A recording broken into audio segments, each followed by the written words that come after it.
தேவன் தம்முடைய ஒரே பேரான குமாரனை விசுவாசிக்கிறவன் எவனோ அவன் கெட்டுப் போகாமல் நித்திய ஜீவனை அடையும்படிக்கு அவரை தந்தருளி இவ்வளவாய் உலகத்தில் அன்பு கூர்ந்தார்.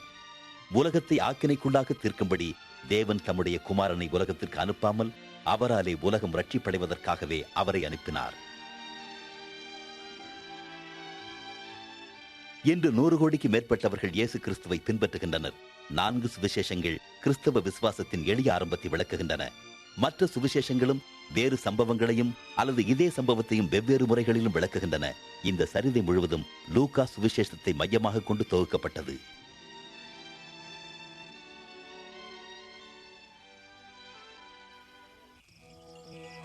அன்புள்ள தியோப்பிலுவே, எங்களுக்குள் நடந்த அநேக உண்மையான சம்பவங்களை நீங்கள் அறிந்து கொள்ள வேண்டுமென்று இதை எழுதுகிறேன்.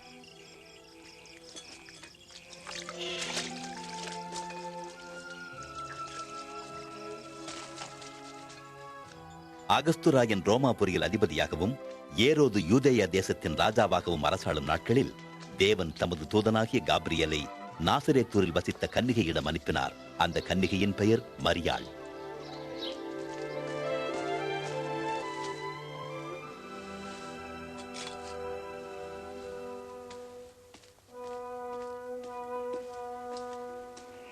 மரியாளே, பயப்படாதே, நீ தேவனிடத்தில் கிருபை பெற்றாய். நீ கர்ப்பவதியாகி ஒரு குமாரனை பெறுவாய். அவருக்கு இயேசு என்று பெயரிடுவாயாக. இது எப்படியாகும்? நான் ஒரு கன்னிகை. பரிசுத்த ஆவி உன்மேல் வரும். ஆதலால் உன்னிடத்தில் பிறக்கும் பரிசுத்தமுள்ள பிள்ளை உன்னதமான தேவனுடைய குமாரன் எனப்படுவார். அவருடைய ராஜ்யத்திற்கு முடிவிராது. மரியாள் யூதேயாவில் உள்ள தன் சொந்தக்காரியான எலிசபெத்தை சந்திக்க சென்றாள். அவளும் அற்புதமாக கர்ப்பவதியாயிருந்தாள். எலிசபெத், மரியாளே, எனதருமை மரியாளே, ஸ்திரீகளுக்குள்ளே நீ ஆசிர்வதிக்கப்பட்டவள். உன் கர்ப்பத்தின் கனியும் ஆசிர்வதிக்கப்பட்டது. உன் வாழ்த்துதலை கேட்டவுடனே என் வயிற்றில் உள்ள குழந்தை மகிழ்ச்சியால் துள்ளியது. என் ஆத்துமா கர்த்தரை மகிமைப்படுத்துகிறது. என் இரட்சகராகிய தேவனில் என் ஆவி களி கூறுகிறது. இது முதல் எல்லா சந்ததிகளும் என்னை பாக்கியவதி என்பார்கள்.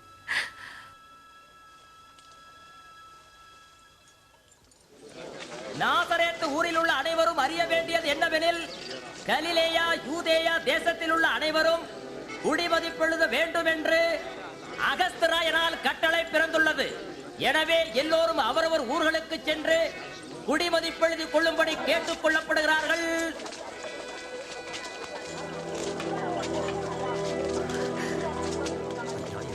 மரியாள் யூதேயாவில் உள்ள பெத்லகேம் ஊருக்கு தான் திருமண ஒப்பந்தம் செய்திருந்த யோசேப்புடன் பெயர் பதிவு செய்யும்படி சென்றாள்.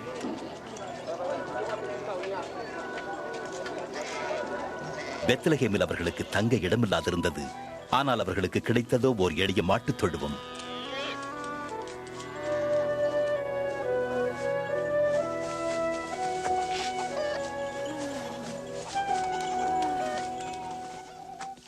அப்பொழுது அந்த தேசத்தின் சில மேய்ப்பர்கள் இரவிலே வயல்வெளியில் ஆடுகளை காத்துக் கொண்டிருந்தார்கள். தேவதூதன் அவர்கள் முன் தோன்றினான்.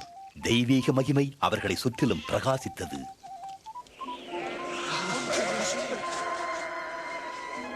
பயப்படாதிருங்கள், இன்று கர்த்தராகிய கிறிஸ்து என்னும் இரட்சகர் உங்களுக்காக தாவீதின் ஊரிலே பிறந்திருக்கிறார்.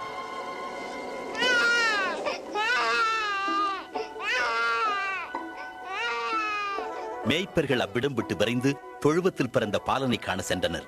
கன்னித்தாய்க்கு பிறந்த இரட்சகரின் பிறப்பின் நற்செய்தியை முதலில் பரப்பினவர்கள் இவர்களே.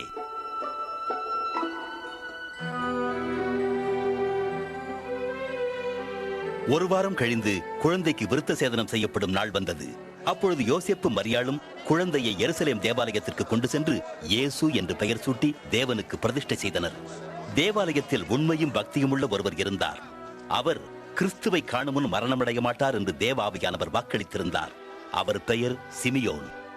ஆண்டவரே, உமது வார்த்தையின்படி உமது அடியேனை இப்போது சமாதானத்தோடு அனுப்பிவிடுகிறீர்.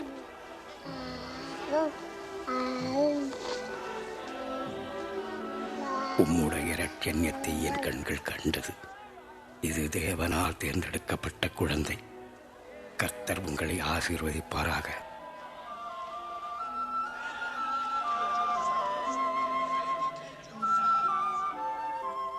மோசேயின் நியாயப்பிரமாணத்தின்படி அவர்கள் தங்கள் கடமையை நிறைவேற்றின பின்பு எருசலேமை விட்டு நாசரேத்துக்கு திரும்பிச் சென்றார்கள்.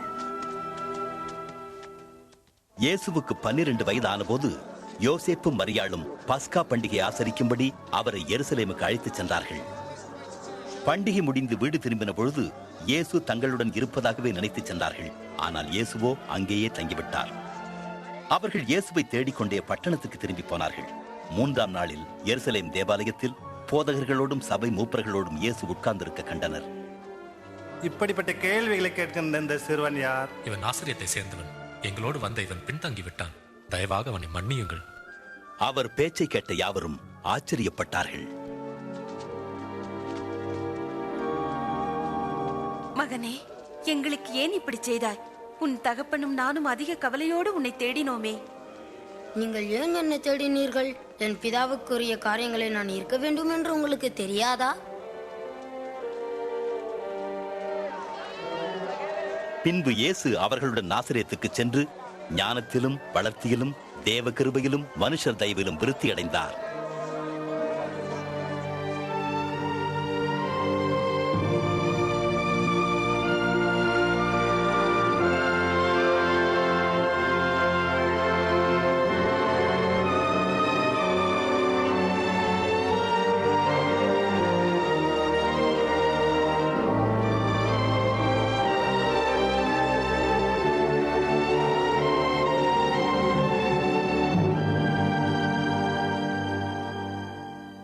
திபேரியு ராயன் அரசாண்ட 15ஆம் வருஷத்திலே பொந்தியு பிலாத்து யூதேயா தேசாதிபதியாகவும் ஏரோது கலிலேயாவுக்கு அதிபதியாகவும் அன்னா காய்பா பிரதான ஆசாரியர்களாயும் இருந்த காலத்தில் வனாந்திரத்திலே யோவானுக்கு தேவனுடைய வார்த்தை உண்டாகி அவன் யோர்தான் ஆற்றுக்கு அருகிலுள்ள தேசமெங்கும் போய் பாவ மன்னிப்புக்கென்று மனம் திரும்புதலுக்கேற்ற ஞான ஸ்நானத்தை குறித்து பிரசங்கித்தான்.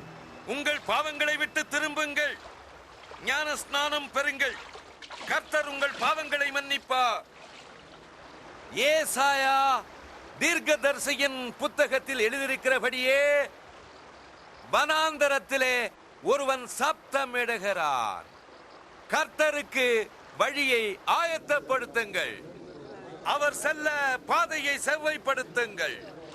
பள்ளத்தாக்குகள் நிரப்பப்படும், மலைகளும் குன்றுகளும் தாழ்த்தப்படும், கோணலான வழிகள் நேராக்கப்படும், கரடான வழிகள் ஒழுங்காக்கப்படும். எல்லா மனிதரும் தேவனுடைய ரட்சிப்பை காண்பார்கள். நாங்கள் என்ன செய்ய வேண்டும்? விரியன் பாம்பு குட்டிகளே, நாங்கள் என்ன செய்ய வேண்டும் என்கிறாய்? நாங்கள் எந்த வழியில் செல்ல வேண்டும் என்று எங்களுக்கு சொல்லும். உங்களிடம் 2 உடைகள் இருந்தால் உடையில்லாத ஒருவனுக்கு ஒன்றை கொடு, உணவு இருக்கிறவன் அதை பகிர்ந்து கொடு. போதகரே, நாங்கள் வரி வசூலிப்பவர்கள். நாங்கள் என்ன செய்ய வேண்டும்? அநியாயமாய் யாரிடமும் வரி வாங்காதீர்கள். அப்படியானால் நாங்கள் என்ன செய்யட்டும்? கட்டாயப்படுத்தி யாரிடத்திலும் பணம் வாங்காதீர். யாரையும் பொய்க்குற்றம் சாட்டாதீர். உன்னுடைய வருமானத்தில் திருப்தியாயிரு.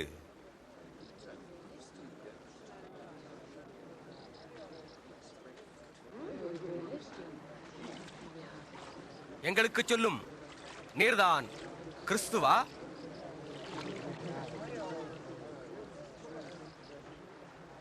நான் நீரினால் ஞான ஸ்நானம் கொடுக்கிறேன். ஆனால் என்னிலும் வல்லவர் ஒருவர் எனக்கு பின் வருகிறார். அவருடைய பாதரட்சைகளை அவிழ்க்கிறதுக்கும் நான் பாத்திரன் அல்ல. அவர் பரிசுத்த ஆவியினாலும் அக்கினியினாலும் ஞான ஸ்நானம் கொடுப்பார். தூற்றுக்கூடை அவர் கையில் இருக்கிறது. அவர் கோதுமையை நன்றாய் விளக்கி களத்தில் சேர்ப்பார். பதரையோ அவியாத அக்கினியினால் சுட்டரிப்பார்.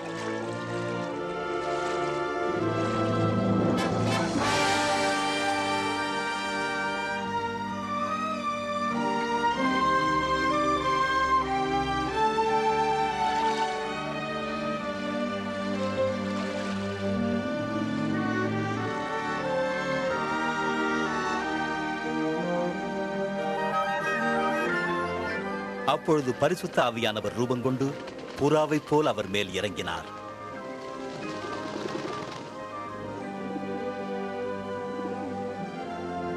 வானத்திலிருந்து ஒரு சத்தம் உண்டாயிற்று. நீர் என்னுடைய நேசகுமாரன், உம்மில் பிரியமாயிருக்கிறேன்.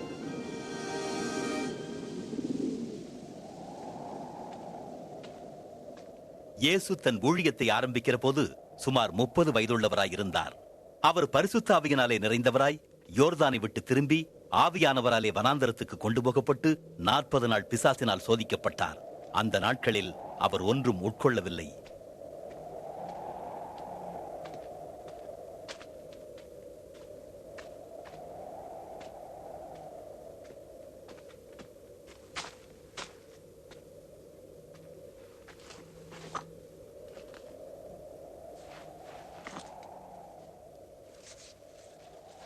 அப்பொழுது பிசாசு அவரை நோக்கி, நீ தேவனுடைய குமாரனானால் இந்த கல்லை அப்பமாகும்படி கட்டளையிடு.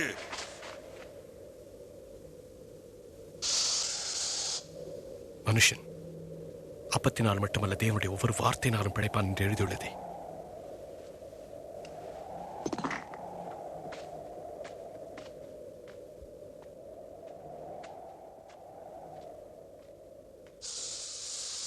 பின்பு பிசாசு அவரை உயர்ந்த மலையின் மேல் கொண்டு போய் உலகத்தின் சகல ராஜ்யங்களையும் ஒரு நிமிஷத்திலே காண்பித்து, இவை அனைத்தின் அதிகாரமும் மகிமையும் என்னிடம் ஒப்படைக்கப்பட்டிருக்கிறது. எனக்கு இஷ்டமானவனுக்கு கொடுக்க எனக்கு அதிகாரம் உண்டு. நீ என் முன் விழுந்து என்னை பணிந்தால் அனைத்தும் உமக்கு தருவேன். உன் தேவனாகிய கர்த்தரை பணிந்து கொண்டவர் ஒருவருக்கே ஆராதனை செய்வாயாக என்று எழுதியிருக்கிறதே.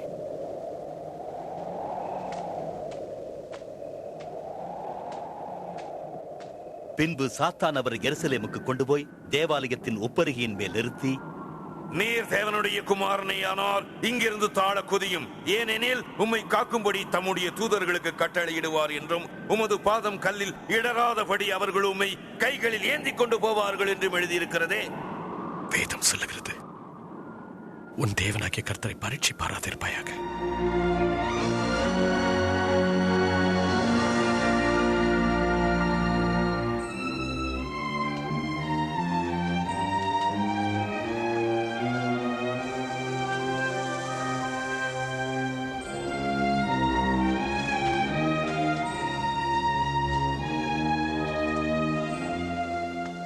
பின்பு இயேசு தாம் வளர்ந்த ஊராகிய நாசரேத்துக்கு வந்தார்.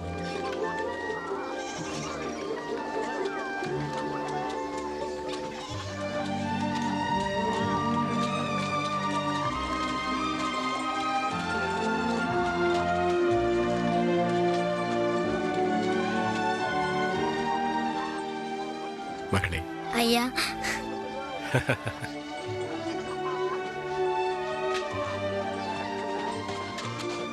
இயேசு தம் வழக்கப்படி ஓய்வு நாளில் தேவாலயத்துக்கு சென்றார்.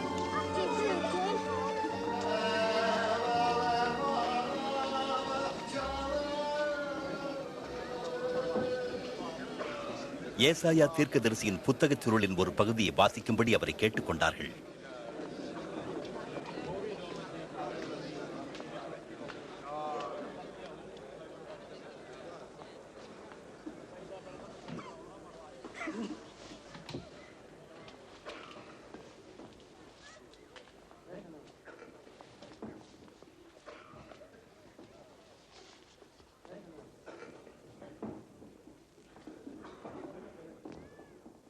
கர்த்தருடைய ஆவியானவர் என் மேல் இருக்கிறார்.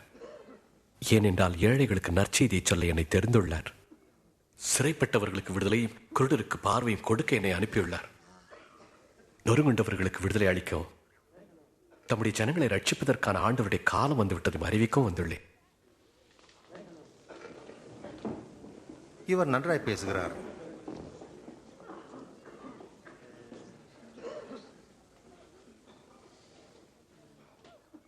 வாசிக்க கேட்ட இந்த வேத வாக்கியம் இன்றைய தினம் நிறைவேறிற்று. என்ன வேத வாக்கியம் நிறைவேறியதா? அந்த வாக்கு தத்துவத்தை மேசியா மட்டுமே நிறைவேற்ற முடியும். நாங்கள் எப்படி அறிவோம்? வைத்தியனே, உன்னைத்தானே குணமாக்கிக் கொள் என்ற பழமொழியை சொல்லி நாங்கள் கேள்விப்பட்டபடி கப்பர்நகரில் உன்னால் செய்யப்பட்ட கிரியைகள் எவைகளோ அவைகளை உன் ஊராகி இவ்விடத்திலும் செய் என்று சொல்வீர்கள் என்பது நிச்சயம். நான் உங்களுக்கு சொல்லுகிறேன், தீர்க்கதரிசி ஒருவனும் தன் சொந்த ஊரிலே ஏற்றுக்கொள்ளப்படுவதில்லை. இந்த வார்த்தைகளினால் இயேசு தாம் தேவனால் அனுப்பப்பட்டவராகவும் தம்முடைய ஜனங்களை ரட்சிக்க அனுப்பப்பட்ட மேசியாவாகவும் அவர்களுக்கு வெளிப்படுத்தினார். ஆனால் அந்த யூதர்கள் அவரை மேசியாவாக ஏற்றுக்கொள்ள மறுத்தனர். அவர்கள் அவரை மலையின் உச்சியிலிருந்து தள்ளிவிட ஆலோசித்தனர். ஆனால் அவரோ அவர்கள் நடுவு நின்று கடந்து போய்விட்டார்.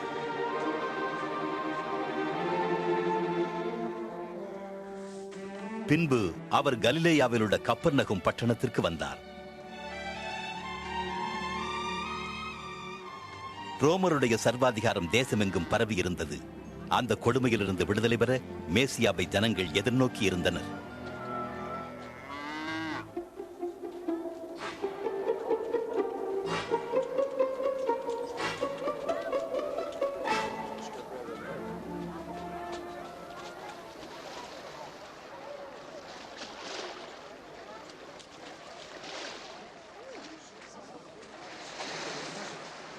உனக்கு சமாதானம் உண்டாவதாக. உமக்கும் ஆண்டவரே.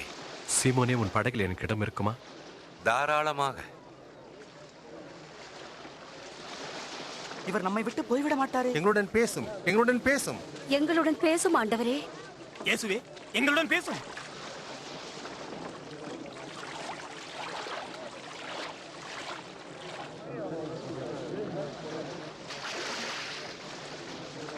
இரண்டு மனிதர் ஜெபம் பண்ணும்படி தேவாலயத்திற்கு போனார்கள்.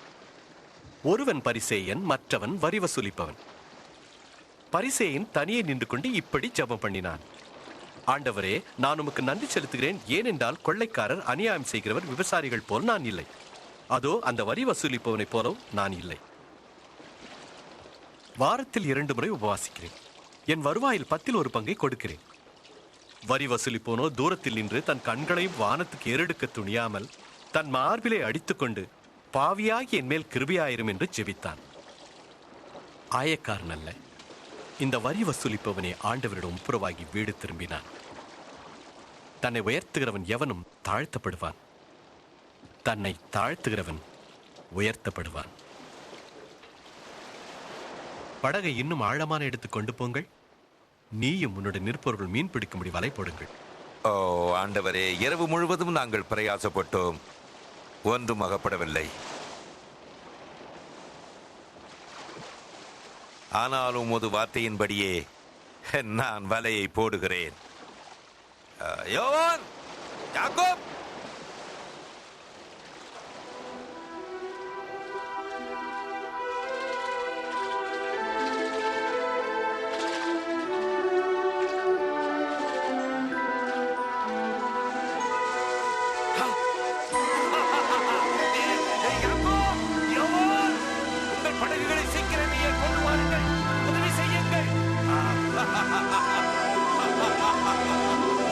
எவ்வளவு மீன், தாராளம்.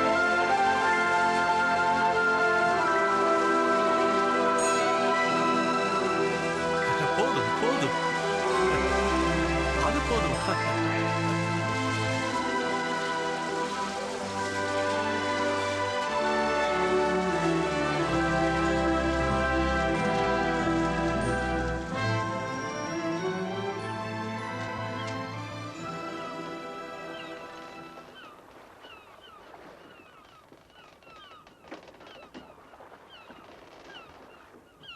என்னை விட்டு அகன்று போகும் ஆண்டவரே, நான் ஒரு பாவியான மனுஷன். பயப்படாதே, இனி மனிதர்களை பிடிக்கிறவனாயிருப்பாய்.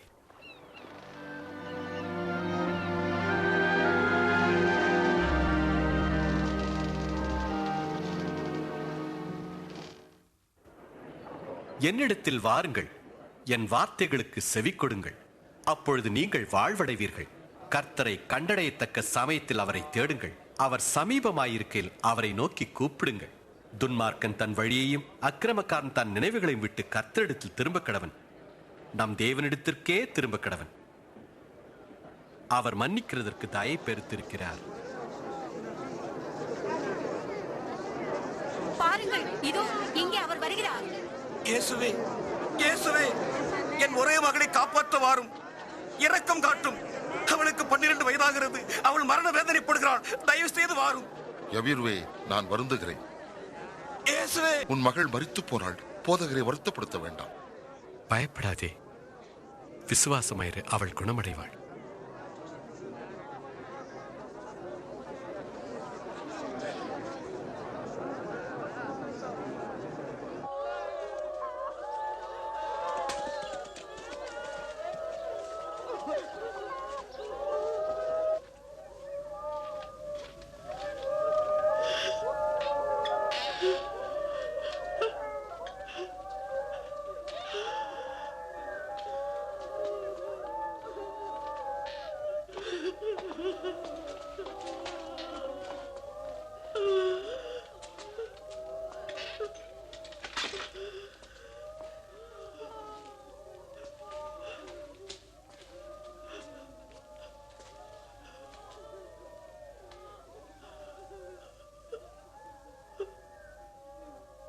அழாதிருங்கள். அவள் மரிக்கவில்லை, நித்திரையாயிருக்கிறாள்.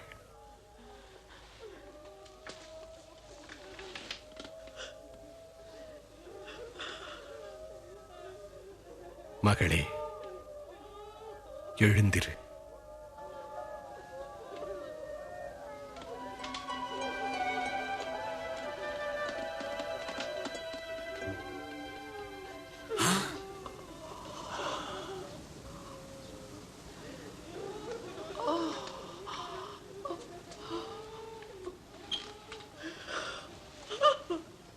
அவளுக்கு சாப்பிட ஏதாவது கொடுங்கள்.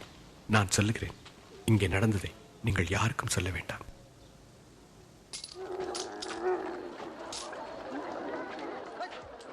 இவைகளுக்கு பின்பு இயேசு சுங்கச்சாவடியில் வரி வசூலித்துக் கொண்டிருந்த லேவி என்னும் பெயருடைய மத்தேயுவை கண்டு,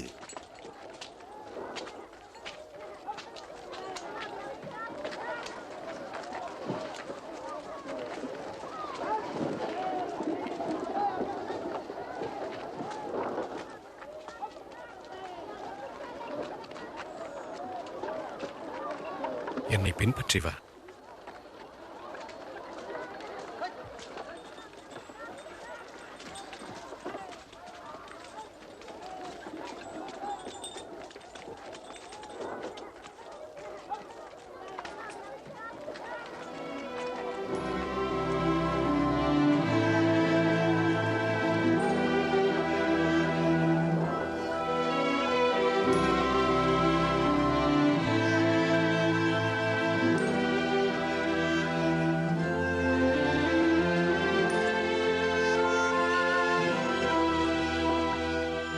பின்பு இயேசு ஜெபம் செய்வதற்காக ஒரு மலையின் மேல் ஏறி இரவு முழுவதும் தேவனை நோக்கி ஜெபித்துக் கொண்டிருந்தார்.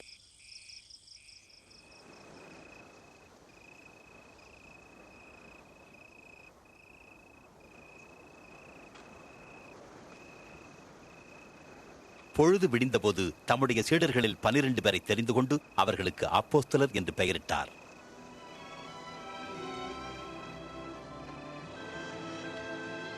அவர்கள் பேதுரு என்று தாம் பெயரிட்ட சீமோன், அவன் சகோதரனாகிய அந்திரேயா, யாக்கோபு,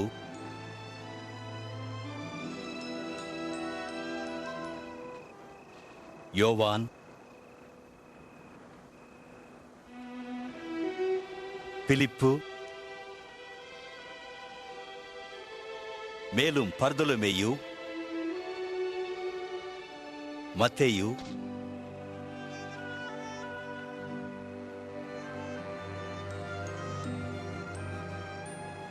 தோமா, அல்பேயுவின் குமாரனாகிய யாக்கோபு, செலோத்தே எனப்பட்ட சீமோன், யாக்கோபின் சகோதரனாகிய யூதா, மேலும் துரோகியான யூதாஸ் காரியோத்து என்பவர்களே.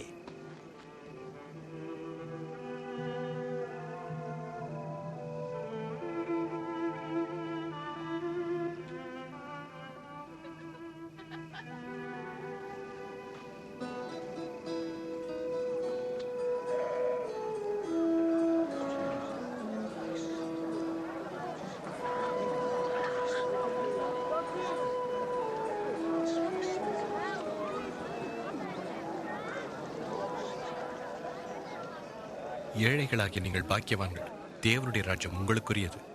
இப்பொழுது பசியாயிருக்க நீங்கள் பாக்கியவான்கள், திருப்தி அடைவீர்கள். இப்பொழுது அழுகிற நீங்கள் பாக்கியவான்களை நீ நகைப்பீர்கள். மனுஷகுமார் நிமித்தமாக ஜனங்கள் உங்களை பகைத்து புறம்பாக்கி நிந்தித்து நீங்கள் பொல்லாதவர்கள் என்று தள்ளிவிடும் போது நீங்கள் பாக்கியவான்கள். அந்நாளில் மனமகிழ்ந்து துள்ளி குதியுங்கள். பரலோகத்தில் உங்கள் பலன் மிகுதியாயிருக்கும். அவருடைய பிதாக்கள் தீர்க்கதரிசிகளுக்கும் அப்படியே செய்தார்கள்.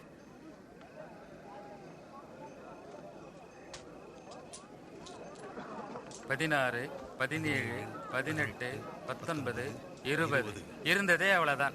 என்ன அவ்வளவுதானா? ஐஸ்வர்யவான்களாகிய உங்களுக்கு ஐயோ, உங்கள் ஆறுதலை நீங்கள் அடைந்து தீர்ந்தீர்கள்.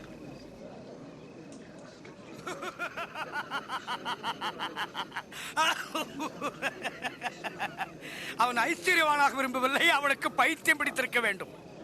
இப்பொழுது நகைக்கிற உங்களுக்கு ஐயோ, இனி துக்கப்பட்டு அழுவீர்கள். எல்லோரும் உங்களை புகழ்ந்து பேசும்பொழுது உங்களுக்கு ஐயோ. அவர்கள் பிதாக்கள் கள்ளத்தீர்க்கதரிசிகளுக்கு அப்படியே செய்தார்கள். எனக்கு செவி கொடுக்கிறவங்களுக்கு நான் சொல்லுகிறேன், சத்துருக்களை சிநேகியுங்கள், பகைக்கிறவர்களுக்கு நன்மை செய்யுங்கள், சபிக்கிறவர்களை ஆசீர்வதியுங்கள், நிந்திக்கிறவர்களுக்காக ஜெபம் பண்ணுங்கள்.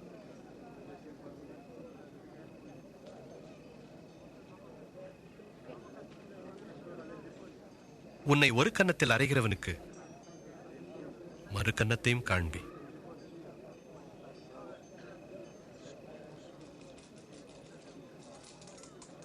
உன் அங்கியை எடுத்துக்கொள்ளுகிறவனுக்கு உன் வஸ்திரத்தையும் எடுத்துக்கொள்ள தடை பண்ணாதே. உன்னிடத்தில் கேட்கிற எவனுக்கும் கொடு. உன்னுடையதை எடுத்துக்கொள்ளுகிறவனிடத்தில் அதை திரும்ப கேளாதே.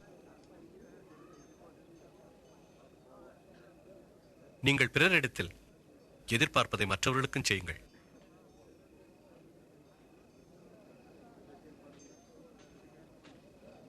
உங்களை சிநேகிக்கிறவர்களை மட்டுமே நீங்கள் சிநேகித்தால் அதனால் உங்களுக்கு பலன் என்ன? பாவிகளும் தங்களை சிநேகிக்கிறவர்களே சிநேகிக்கிறார்களே. உங்களுக்கு நன்மை செய்கிறவர்களுக்கே நீங்கள் நன்மை செய்தால் உங்களுக்கு என்ன பலன்? பாவிகளும் அப்படி செய்கிறார்களே. அவர் அவளை எப்படி தொடலாம்? இவர் எப்படி அவளிடம் பேசலாம்? அசிங்கம்.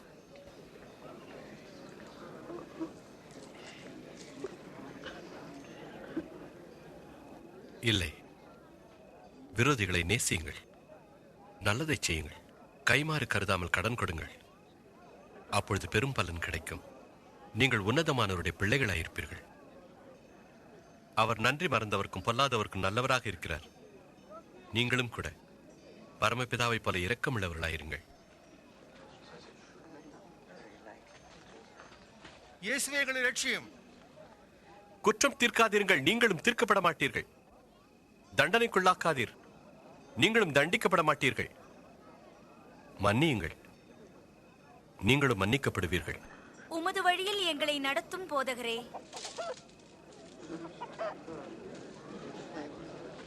கொடுங்கள், உங்களுக்கு கொடுக்கப்படும். நீங்கள் அளக்கின்ற அளவின்படியே உங்களுக்கும் அளக்கப்படும்.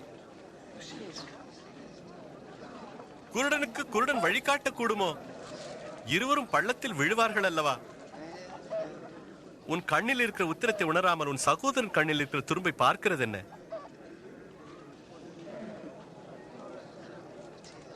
எங்களை வழிநடத்தும் போதகரே. போதகரே, இப்பொழுது நீர் எங்களுக்கு தேவை. உம்மை பெற்றெடுத்து வளர்த்த தாய் எவ்வளவு பாக்கியம் உள்ளவள். தேவனுடைய வார்த்தையை கேட்டு அதன்படி நடக்கிறவர்களே பாக்கியவான்கள். இந்த மனிதனை பற்றி நான் அறிய விரும்புகிறேன். அவர் மேசியாவாக இருப்பார் என்று நீ நினைக்கிறாயா?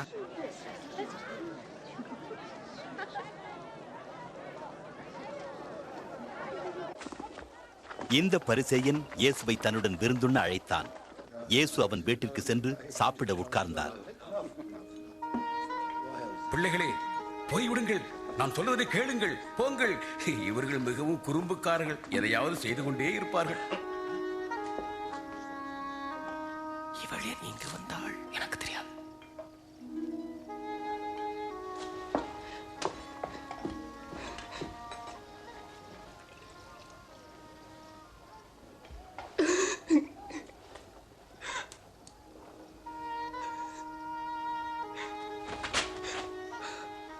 அவள் என்ன செய்கிறாள்?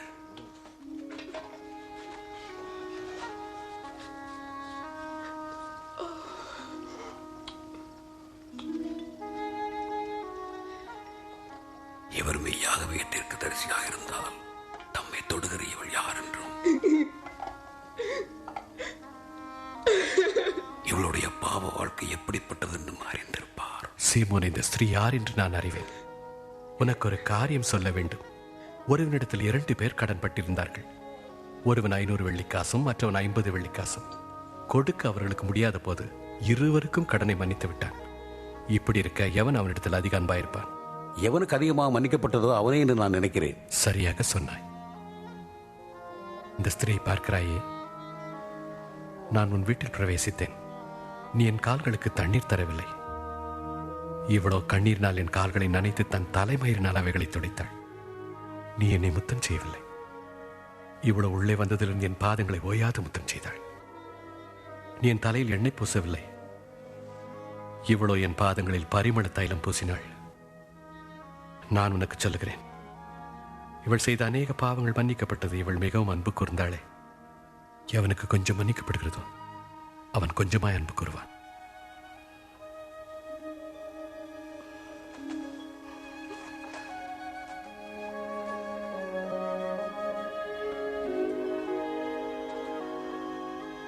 உன் பாவங்கள் உனக்கு மன்னிக்கப்பட்டது.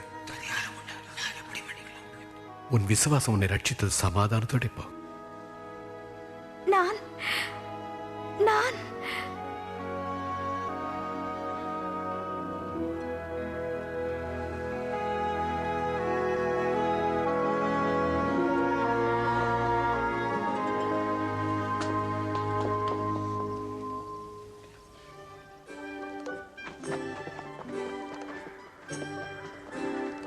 பின்பு இயேசு பிரயாணம் செய்து தேவனுடைய ராஜ்யத்தின் நற்செய்தியை போதித்து வந்தார்.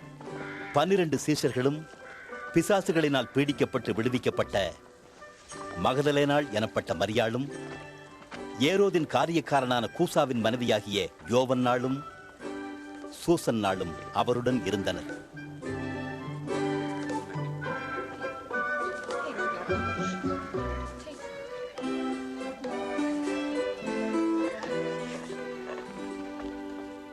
கலிலேயாவில் ரோம ஆட்சியாளராக நியமிக்கப்பட்டிருந்த ஏரோது தன் சகோதரனின் மனைவியை மணந்தது முறைகேடு என்று யோவான் கண்டித்ததினால் அவனை சிறையில் அடைத்திருந்தான். வாங்க. நாங்கள் நாயின் ஊர்வாசலை சமீபித்த போது மரித்த ஒருவனை அடக்கம் பண்ண கொண்டு வந்தார்கள். அது அந்த விதவைக்கு அவன் ஒரே மகன். இயேசு அவளை பார்த்து மனதுருக்கம் நிறைந்தவராய் அந்த பாடையை தொட்டு, வாரிவனே எழுந்திரு என்று உனக்கு சொல்லுகிறேன் என்றார். உடனே மரித்தவன் எழுந்து உட்கார்ந்தான். இயேசு அவனை அவன் தாயிடம் ஒப்படைத்தார். அவரிடம், கேள், வருவார் என்று யோவான் சொன்னது நீர்தானா? இல்லை வேறொருவருக்காக காத்திருக்க வேண்டுமா?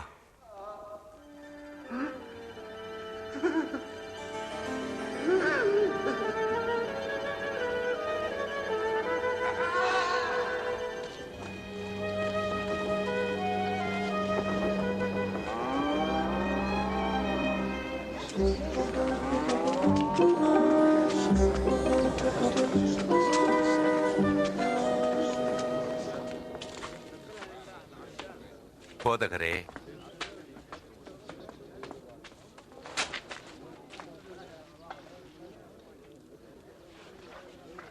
போதகரே, வருகிறவர் நீர்தானா அல்லது வேறொருவர் வர காத்திருக்க வேண்டுமா என்று கேட்க யோவான் எங்களை அனுப்பினார். யோவானிடம் போய் கண்டவைகளையும் கேட்டவைகளையும் அறிவியுங்கள். குருடர் பார்வையிடுகிறார்கள், முடவர் நடக்கிறார்கள். என்னை நம்புவதற்கு எவன் எவ்வித தடையும் காணவில்லை, அவன் பாக்கியவான்.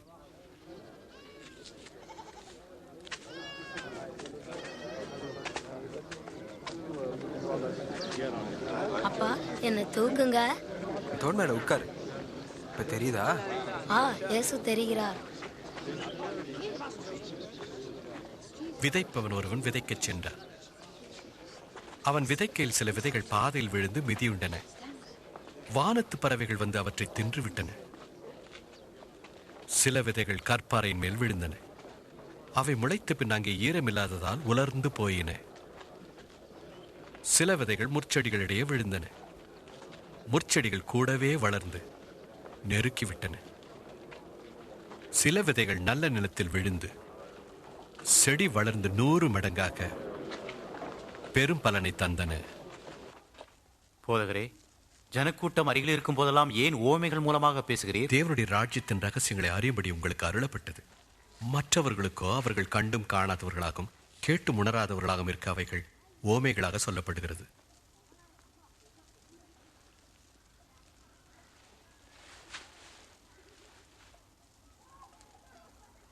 அந்த ஓமையின் கருத்து இதுவே: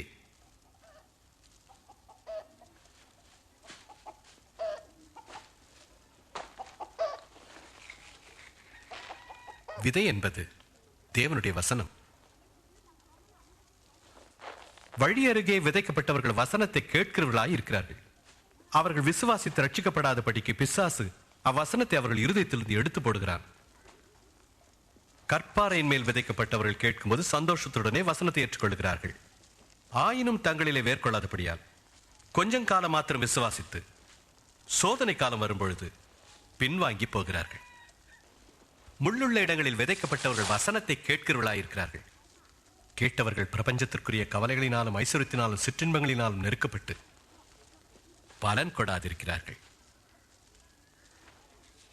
நல்ல நிலத்தில் விதைக்கப்பட்டவர்கள் வசனத்தை கேட்டு அதை உண்மையும் நன்மையுமான இருதயத்திலே காத்து பொறுமையுடனே பலன் கொடுக்கிறவர்களாயிருக்கிறார்கள்.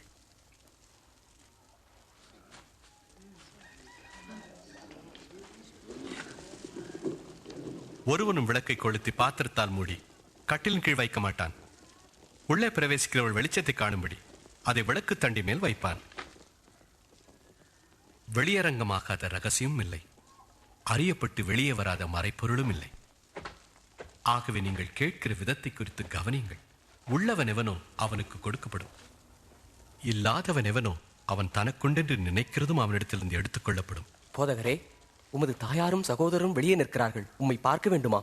தேவனுடைய வசனத்தை கேட்டு கீழ்ப்படிப்பவர்களே எனக்கு தாயும் சகோதரருமாய் இருப்பார்கள்.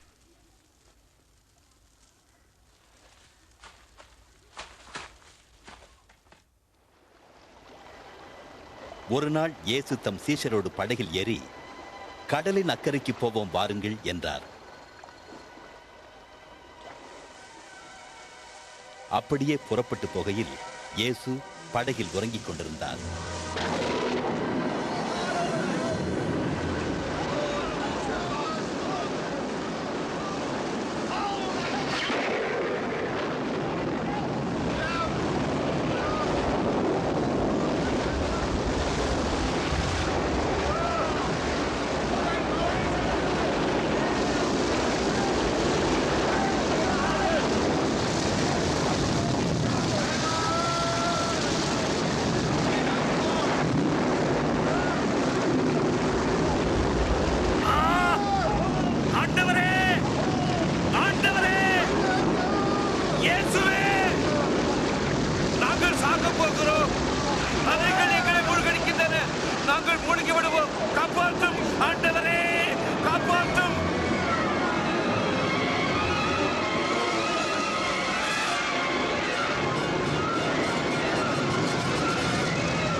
நாம் காப்பாற்றப்பட போகிறோம்.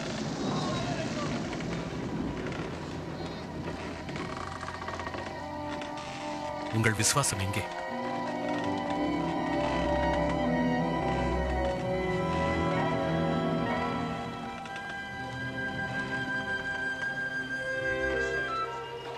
அவர்கள் பிரயாணம் செய்து கலிலேயாவுக்கு எதிரான கதரேனருடைய நாட்டில் போய் சேர்ந்தார்கள்.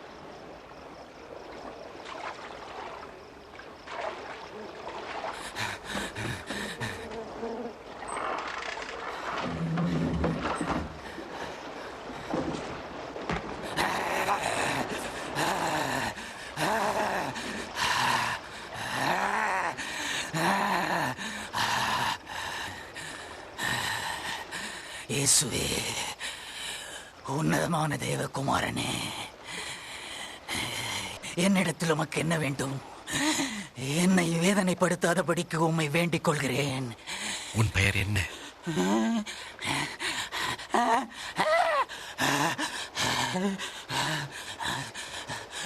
லேகியோன். ஆண்டவரே, நாங்கள் பாதாளத்திலே போகாதபடிக்கு எங்களை அந்த பன்றிகளுக்குள் போக அனுமதியும்.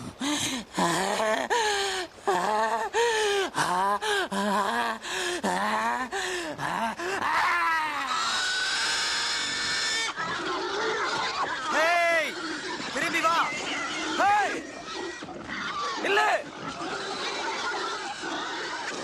அப்படியே பிசாசுகள் அம்மனிதனை விட்டு பன்றிகளுக்குள் புகுந்தன.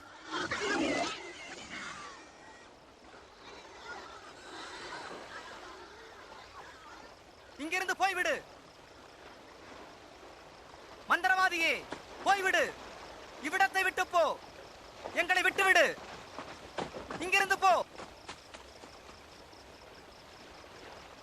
நீர் போகும் இடமெல்லாம் வர விரும்புகிறேன்.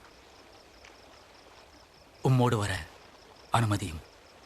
உன் வீட்டிற்கு போ. தேவன் உனக்கு செய்தவைகள் எல்லாம் அறிவி.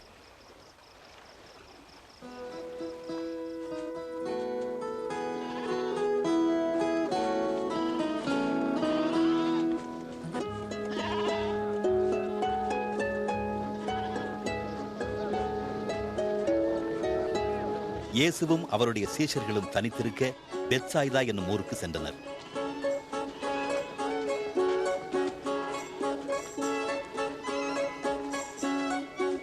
ஜனங்கள் அதை அறிந்து அவருக்கு பின் சென்றனர்.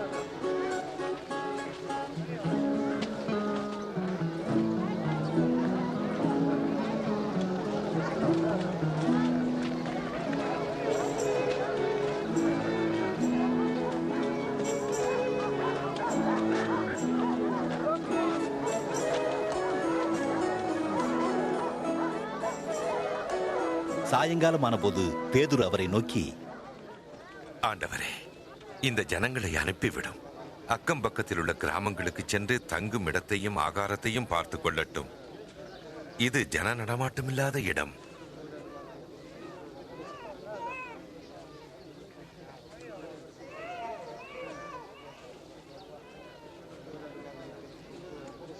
நீங்களே அவர்களுக்கு போஜனம் கொடுங்கள். ஆனால் எங்களிடம் இருப்பது 5 அப்பங்களும் 2 மீன்களும் தான்.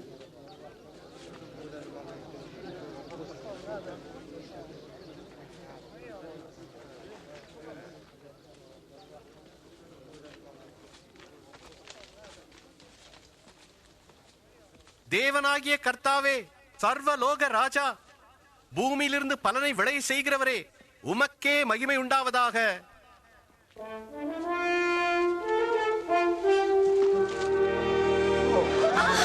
இது ஒரு அற்புதம். நம்பவே முடியல.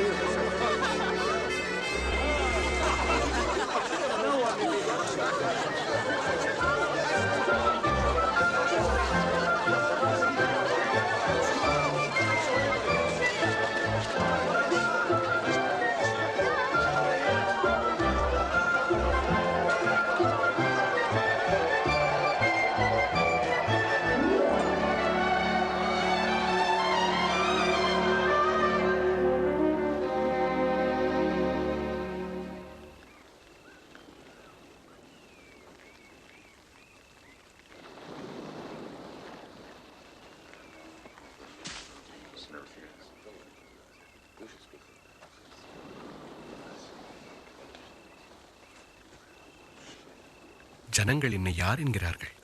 சிலர் உம்மை யோவான் ஸ்நானகன் என்கின்றனர், மற்றவர் உம்மை எலியா என்கின்றனர், வேறு சிலர் ஆதிகாலத்து தீர்க்கதரிசிகளில் ஒருவர் மீண்டும் உயிரோடு வந்துவிட்டார் என்கின்றனர். நீ என்னை யார் என்று சொல்லுகிறாய்?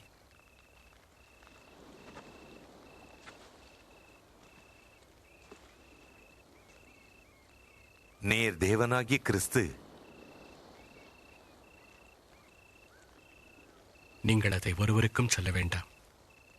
மனுஷகுமாரன் பல பாடுகள் படவும், தள்ளப்படவும், அவர் கொல்லப்படவும், ஆனால் 3ஆம் நாளில் உயிர்த்தெழுந்திருக்கவும் வேண்டும்.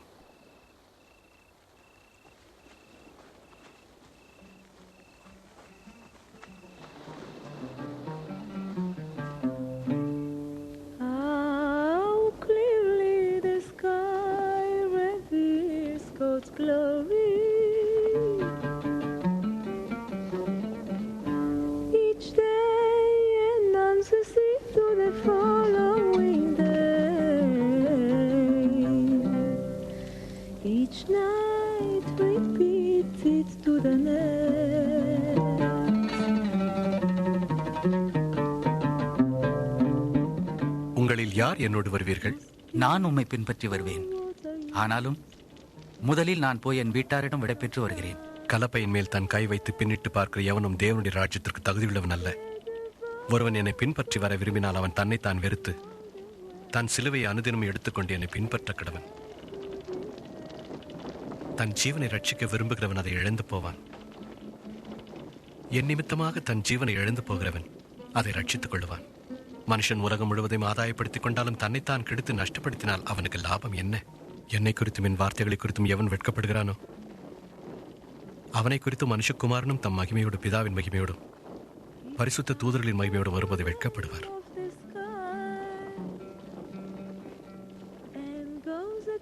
மெய்யாகவே சொல்கிறேன், இங்கே நிற்பவர்களில் சிலர் தேவனுடைய ராஜ்யத்தை காணும் முன் மரணத்தை ருசி பார்ப்பதில்லை.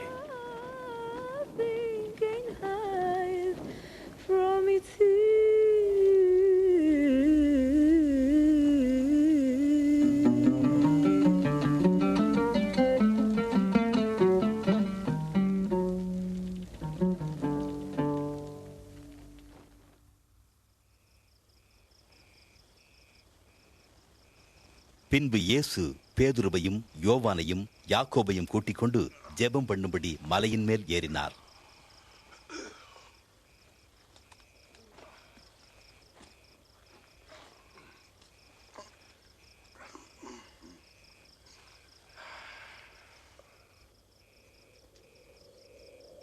அவர் ஜெபம் பண்ணுகையில் அவருடைய முகரூபம் மாறி அவருடைய உடை வெண்மையாகி பிரகாசித்தது.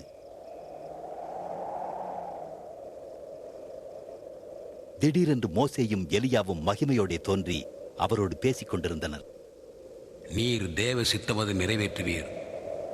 நீர் எருசலேமில் மரணமடைவீர்.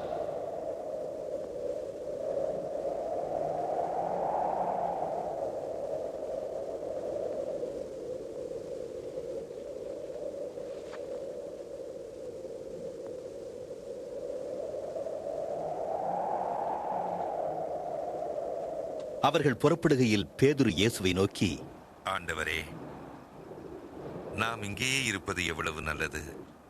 இங்கேயே 3 கூடாரங்களை போடுவோம், ஒன்று உமக்கும். பேதுரு பேசுகையில் ஒரு மேகம் வந்து அவர்கள் மேல் நிழலிட்டது. அப்போது சீஷர்கள் பயந்தார்கள். உடனே மேகத்திலிருந்து ஒரு சத்தம் உண்டாகி, இவர் என் நேசகுமாரன், இவருக்கு செவி கொடுங்கள் என்று உரைத்தது.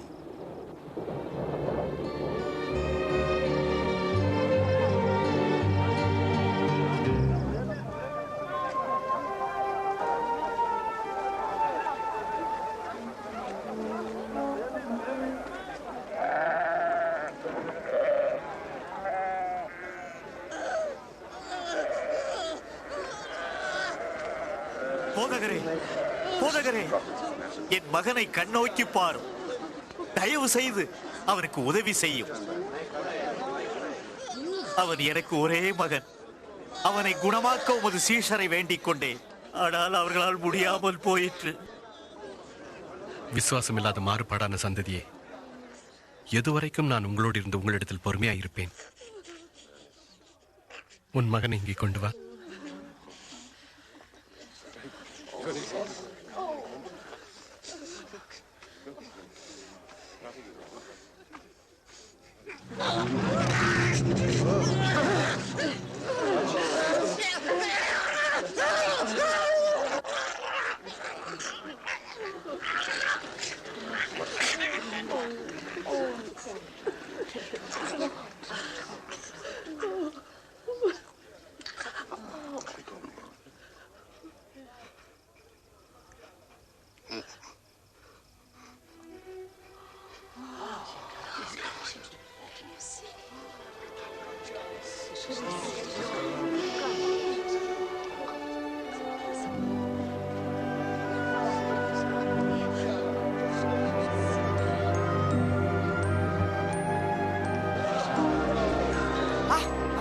எவ்வளவு மாற்றம்! என்ன ஆச்சரியம்!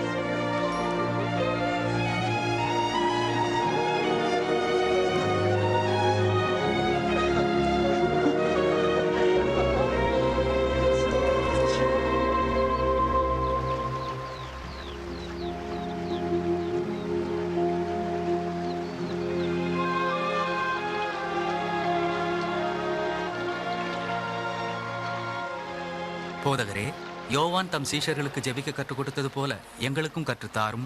பரமண்டலங்களில் இருக்கிற எங்கள் பிதாவே, உம்முடைய நாமம் பரிசுத்தப்படுவதாக, உம்முடைய ராஜ்யம் வருவதாக, உம்முடைய சித்தம் பரமண்டலத்திலே செய்யப்படுவது போல பூமியிலேயும் செய்யப்படுவதாக.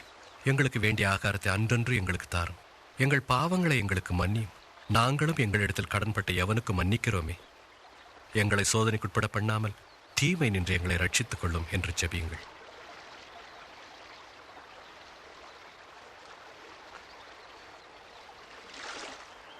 கேளுங்கள், அப்பொழுது உங்களுக்கு கொடுக்கப்படும். தேடுங்கள், அப்பொழுது கண்டடைவீர்கள். தட்டுங்கள், அப்பொழுது உங்களுக்கு திறக்கப்படும். ஏனென்றால் கேட்கிறவன் எவனும் பெற்றுக்கொள்ளுகிறான், தேடுகிறவன் கண்டடைகிறான், தட்டுகிற எவனுக்கும் கதவு திறக்கப்படும்.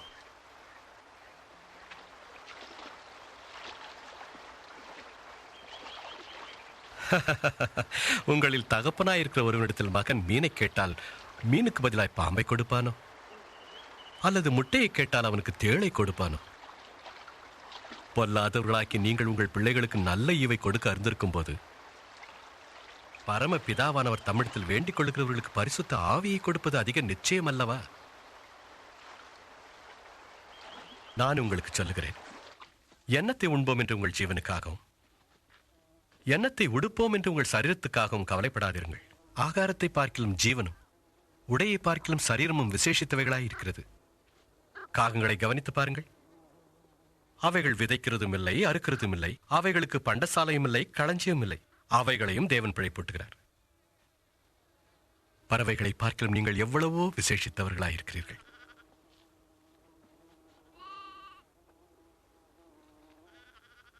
கவலைப்படுவதனால் தன் சரீர அளவோடு எவன் ஒரு முழத்தை கொட்டுவான்?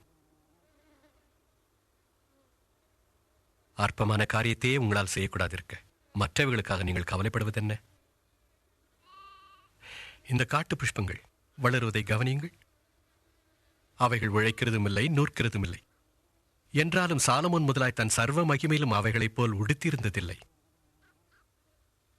இப்படி இருக்க அற்ப விசுவாசிகளை இன்றைக்கு காட்டிலிருந்து நாளைக்கு அடுப்பிலே போடப்படுகிற புல்லுக்கு தேவன் இவ்விதமாக உடுத்துவித்தால் உங்களுக்கு உடுத்துவிப்பது அதிக நிச்சயம் அல்லவா? எங்கள் விசுவாசத்தை பெருக பண்ணும். கடுகு விதையளவு விசுவாசம் உங்களுக்கு உண்டாயிருந்தால் நீ இந்த காட்டத்தி மரத்தை நோக்கி நீ வேரோட பிடுங்குண்டு கடலில் நடப்படுவாயாக என்று சொல்ல அது உங்களுக்கு கீழ்ப்படியும்.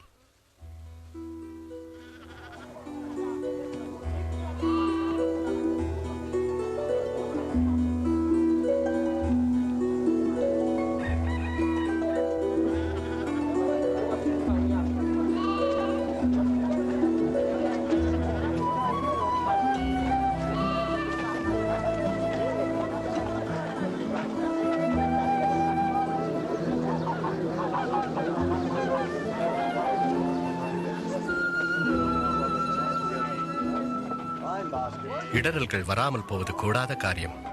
ஆகிலும் அவைகள் எவனால் வருகிறதோ அவனுக்கு ஐயோ.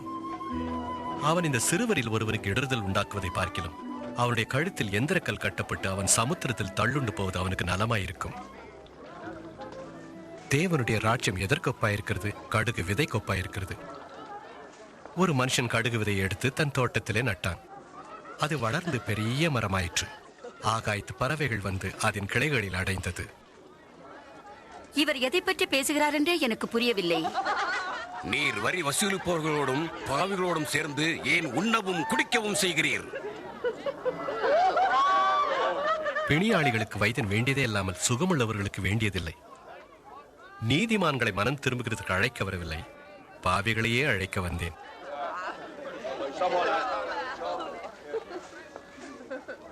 தேவராஜ்யத்தை குறித்து எங்களுக்கு சொல்லும். இன்னும் ஏதாகிலும் உண்டா?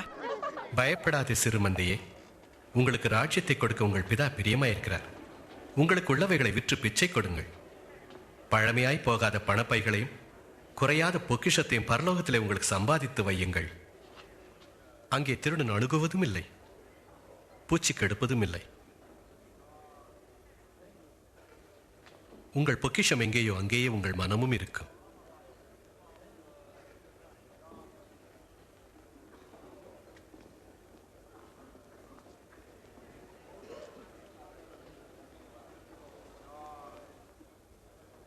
ஸ்திரீயே, உன் நோயிலிருந்து விடுதலையாக்கப்பட்டாய்.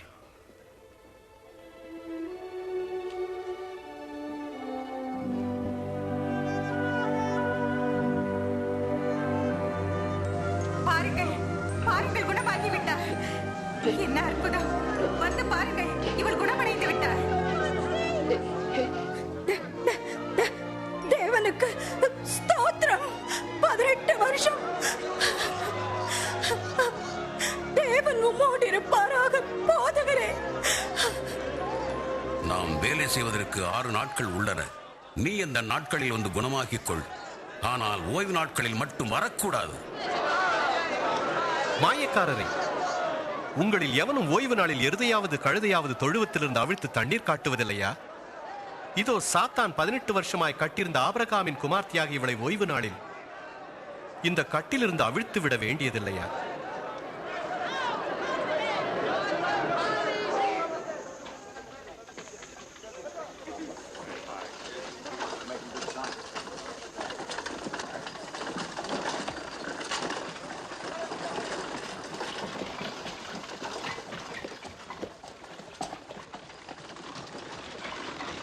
நல்ல போதகரே, நித்திய ஜீவனை அடைவதற்காக நான் என்ன செய்ய வேண்டும்? என்னை நல்லவன் என்று சொல்வானே. தேவன் ஒருவர் தவிர நல்லவன் ஒருவனும் இல்லையே. நீ கற்பனைகள் அறிந்திருக்கிறாயே. விபச்சாரம் செய்யாதிருப்பாயாக, கொலை செய்யாதிருப்பாயாக, பொய் சாட்சி சொல்லாதிருப்பாயாக, உன் தகப்பனையும் தாயையும் கனம் பண்ணுவாயாக. இந்த கற்பனைகளை எல்லாம் என் சிறு வயது முதல் பின்பற்றி வருகிறேனே. இன்னும் உன்னிடத்தில் ஒரு குறைவு உண்டு. உனக்கு உண்டானவைகள் எல்லாம் விற்று தரித்திரருக்கு கொடு, அப்பொழுது பரலோகத்தில் உனக்கு பொக்கிஷம் இருக்கும். பின்பு என்னை பின்பற்றி வா. ஆனால் நாங்கள் வியாபாரிகள், ஐஸ்வர்யவான்கள். ஐஸ்வர்யவான்கள் தேவனுடைய ராஜ்யத்தில் பிரவேசிப்பது எத்தனை அரிது. ஐஸ்வர்யவான் தேவனுடைய ராஜ்யத்தில் பிரவேசிப்பதை பார்க்கிலும் ஒட்டகமானது ஊசியின் காதில் நுழைவது எளிது. அப்படியானால் யார் ரட்சிக்கப்படக்கூடும்? மனுஷரால் கூடாதவைகள் எவைகளோ அவைகள் தேவனால் கூடும். குறிப்பாக தேவனுடைய ராஜ்யம் எங்கே இருக்கிறது? தேவனுடைய ராஜ்யம் பிரத்யட்சமாய் பார்க்கும்படி வராது. இதோ இங்கே என்றும் அதோ அங்கே என்றும் சொல்லப்படுவதற்கு எதுவிராது. இதோ தேவனுடைய ராஜ்யம் உங்களுக்குள் இருக்கிறதே. மனுஷகுமாரனுடைய நாட்களில் ஒன்றை காண வேண்டும் என்று நீங்கள் ஆசைப்படும் காலம் வரும், ஆனால் அதை காண மாட்டீர்கள். மின்னல் வானத்தின் ஒரு திசையில் தோன்றி மறுதிசை வரைக்கும் பிரகாசிக்கிறது போல மனுஷகுமாரனும் தம்முடைய நாளிலே தோன்றுவார். அதற்கு முன்பு அவர் அநேகம் பாடுபட்டு இந்த சந்ததியால் நிராகரிக்கப்பட வேண்டியதாயிருக்கிறது.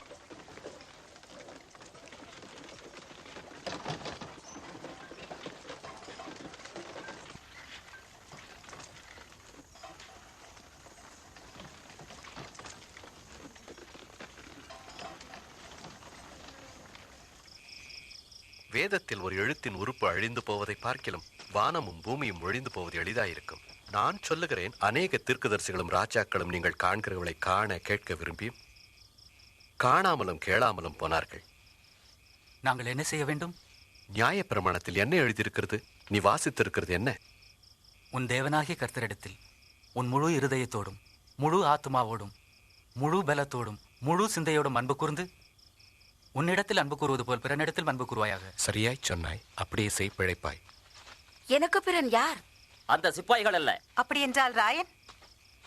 ஒரு மனுஷன் எருசலேமிலிருந்து எரிகோவுக்கு போகையில் கள்ளர் கையில் ஆகப்பட்டான். அவன் வஸ்திரங்களை உரிந்து கொண்டு அவனை காயப்படுத்தி குற்றுயிராக விட்டு போனார்கள். அப்பொழுது தற்செயலாய் ஒரு ஆசாரியன் அந்த வழியே வந்து அவனை கண்டு பக்கமாய் விலகி போனான். அந்தபடியே ஒரு லேவியனும் அந்த இடத்துக்கு வந்து அவனை கண்டு அவனும் பக்கமாய் விலகி போனான். பின்பு சமாரியன் ஒருவன் பிரயாணமாய் வருகையில் அவனை கண்டு மனதுருகி கிட்ட வந்து அவனுடைய காயங்களில் எண்ணெயும் திராட்சரசம் வார்த்து காயங்களை கட்டி அவனை தன் கழுதையின் மேல் ஏற்றி சத்திரத்திற்கு கொண்டு போய் பராமரித்தான். மறுநாளிலே தான் புறப்படும் போது 2 பணத்தை சத்திரத்தான் கைகளில் கொடுத்து, நீ இவனை விசாரித்துக் கொள், அதிகமாய் ஏதாகிலும் செலவழித்தான் நான் திரும்பி வரும்போது தருவேன் என்றான். இப்படி இருக்க கள்ளர் கையில் அகப்பட்டவனுக்கு இந்த 3 பேரில் எவன் பெறனாயிருந்தான்? அவனுக்கு இரக்கம் காட்டியவனே. நீயும் போய் அந்தபடியே செய். சிறு பிள்ளைகள் என்னிடத்தில் வருவதற்கு இடம் கொடுங்கள், அவர்களை தடை பண்ணாதிருங்கள். தேவனுடைய ராஜ்யம் அப்படிப்பட்டவர்களுடையது. எவனாகிலும் சிறு பிள்ளையைப் போல தேவனுடைய ராஜ்யத்தை ஏற்றுக்கொள்ளாவிட்டால் அதில் பிரவேசிக்க மாட்டான் என்று மெய்யாகவே உங்களுக்கு சொல்லுகிறேன். இப்படிப்பட்ட ஒரு பிள்ளை ஏற்றுக்கொள்ளுகிறவன் என்னை ஏற்றுக்கொள்ளுகிறான், என்னை ஏற்றுக்கொள்ளுகிறவன் என்னை அனுப்பினவரை ஏற்றுக்கொள்ளுகிறான். உங்களில் சிறுமியாயிருப்பவன் எவனோ அவன் பெரியவனாயிருப்பான்.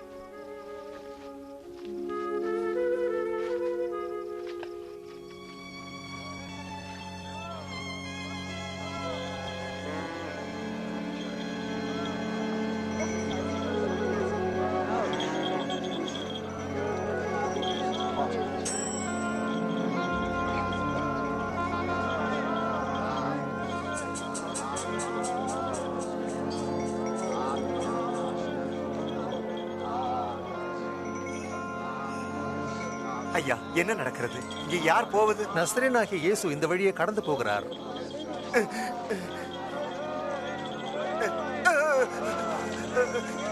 இயேசுவே! ஓ, இயேசுவே! தாவீதின் குமாரனே, எனக்கு கருணை செய்யும்.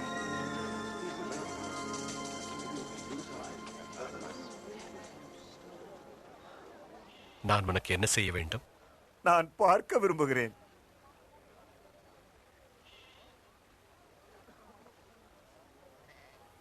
பார்வை அடைவாயாக. உன் விசுவாசம் உன்னை ரட்சித்தது.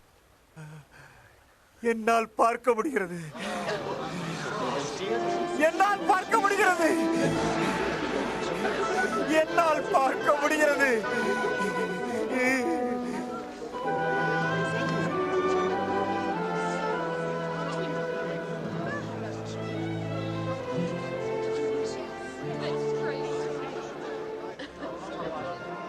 இயேசு எருசலேமுக்கு போகும் வழியில் அநேகர் அவரை சந்தித்தனர். ஜனங்கள் அவரிடம் வந்து மீட்கப்படுவதற்கான வழியையும் தேவனுடைய ராஜ்யத்தையும் குறித்து அதிகமாக தங்களுக்கு கற்றுக் கொடுக்கும்படி கேட்டுக்கொண்டார்கள்.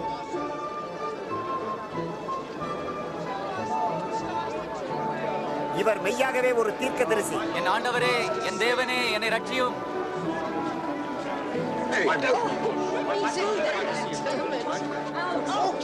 தேவனே, எங்களை ரட்சியும், எங்களை ரட்சியும். தேவனுக்கு ஸ்தோத்திரம். ஆண்டவரே, மெய்யான வழியை எங்களுக்கு காட்டும். ஜனங்கள் இயேசுவை ஏற்றுக்கொள்ள தொடங்கினர். எரிகோ என்னும் ஊரில் சகேயு என்னும் பெயர் கொண்ட வரி வசூலிப்பவன் இயேசுவை பார்க்க விரும்பி ஜனக்கூட்டத்தின் நிமித்தம் மரத்தின் மேல் ஏறினான். சகேயுவே, சீக்கிரமா இறங்கி வா. இன்றைக்கு நான் உன் வீட்டில் தங்க வேண்டும். என் வீட்டிலா? அவனுடைய வீட்டில் யார் தங்க விரும்புவார்கள்? இயேசுவை சகேயுவுக்கு எப்படி தெரியும்?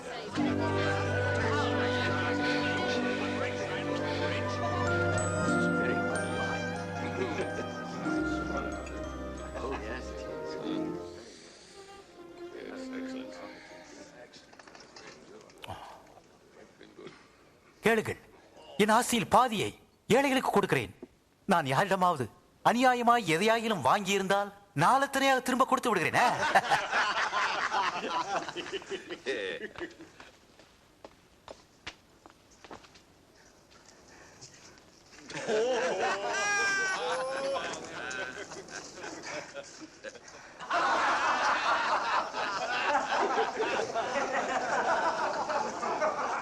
என்னால் நம்ப முடியவில்லை. வரி வசூலிக்கும் ஒருவன் திரும்ப கொடுக்கிறானா? கூடாத காரியம்.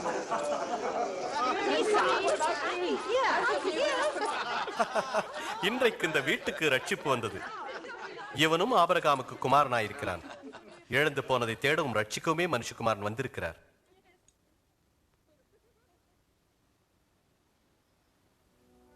கேளுங்கள், நாம் எருசலேமுக்கு போகிறோம். மனுஷகுமாரனை குறித்து தீர்க்கதரிசிகளால் எழுதப்பட்ட விலங்கை நிறைவேறும். அவர் புறஜாதியிடத்தில் ஒப்புக் கொடுக்கப்படுவார். அவர்கள் அவரை பரியாசம் பண்ணி அவரை நிந்தைக்குள்ளாக்கி முகத்தில் துப்புவார்கள். வாரினால் அடித்து கொலை செய்வார்கள். ஆனால் 3ஆம் நாளிலே உயிரோடு எழுந்திருப்பார்.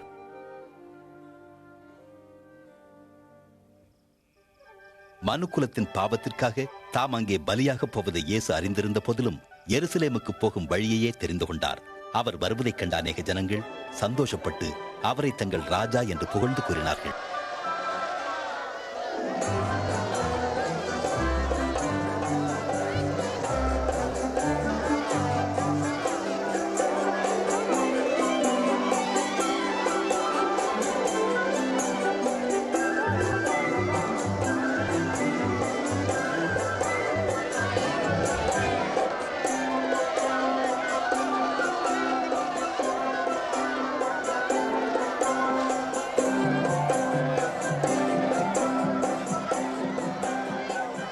போதகரே, அமைதியா இருக்கும்படி மது சீஷருக்கு கட்டளையிடும். இவர்கள் பேசாமல் இருந்தால் இந்த கல்லுகளை கூப்பிடும் என்று உங்களுக்கு சொல்லுகிறேன். இவரே சமாதான பிரபு.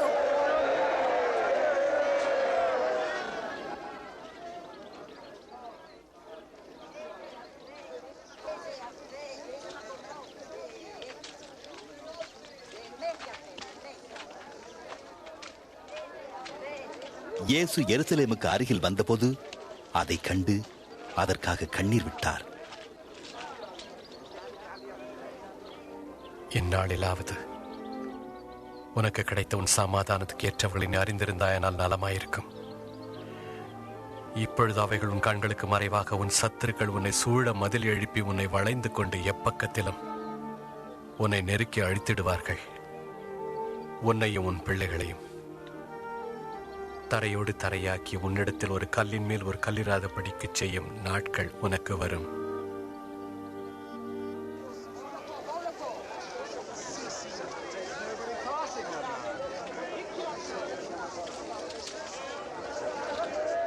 எருசலேமில் இருந்த பரிசுத்த தேவாலயம் ஜெப வீடாக இருப்பதற்கு பதிலாக ஒரு வியாபார சந்தையாக மாறியிருந்தது.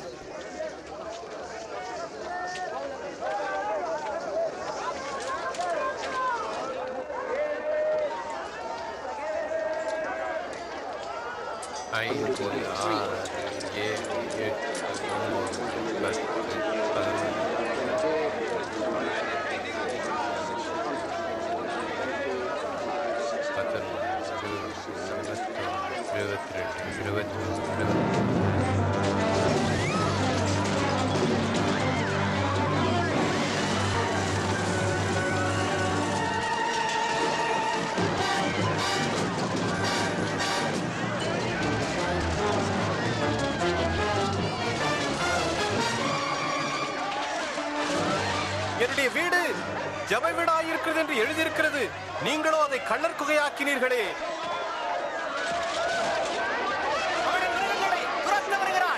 நிறுத்துங்கள், அவனை நிறுத்துங்கள்.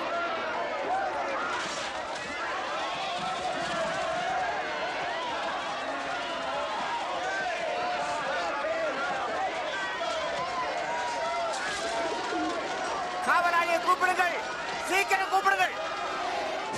ஜனங்கள் இயேசுவை ராஜா என்று கூறியதால் சில அரசியல் தலைவர்கள் மத தலைவர்களுக்கிடையே எதிர்ப்பு வளர்ந்தது. அவனை பலரும் ராஜா என புகழ்வதை நான் அறிகிறேன். ராஜா? கள்ளர்கள், பாவிகள், பிச்சைக்காரர்களுக்கு இவன் ராஜா. இவனைப் போல் பலரை பார்த்திருக்கிறோம். வருவார்கள், போவார்கள், மறைந்து விடுவார்கள். அசதியாகிறாதே, அவனை பின்பற்றவர்கள் பெருகுகிறார்கள். ஜனங்கள் அவனை புகழ்கிறார்கள். அவனை ராஜா என்று நினைத்தேன். நான் உங்களை எச்சரிக்கிறேன், இந்த மனிதனால் சமாதான குலைச்சல் ஏற்பட்டால் நீங்கள் தான் அதற்கு பொறுப்பாளி.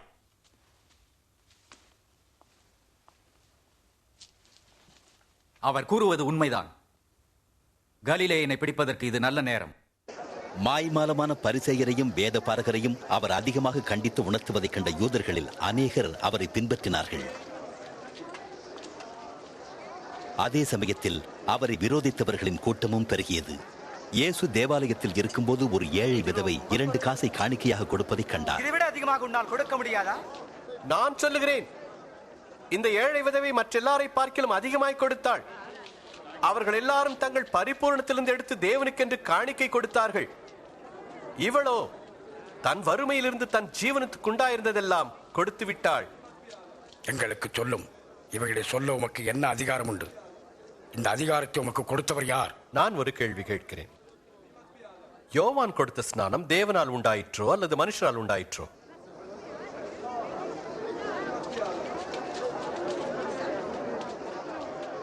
நாம் என்ன சொல்வது?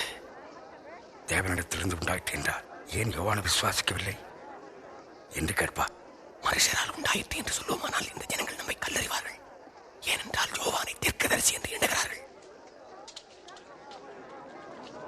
யாரிடத்திலிருந்து உண்டாயிற்று என்று எங்களுக்கு தெரியாது.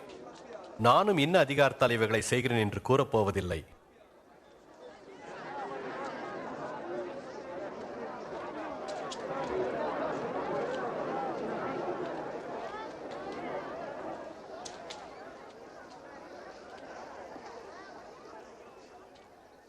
ஒரு மனுஷன் ஒரு திராட்சை தோட்டத்தை உண்டாக்கி அதை குத்தகைக்கு விட்டு நெடுநாளாக பிரதேசத்துக்கு போயிருந்தான்.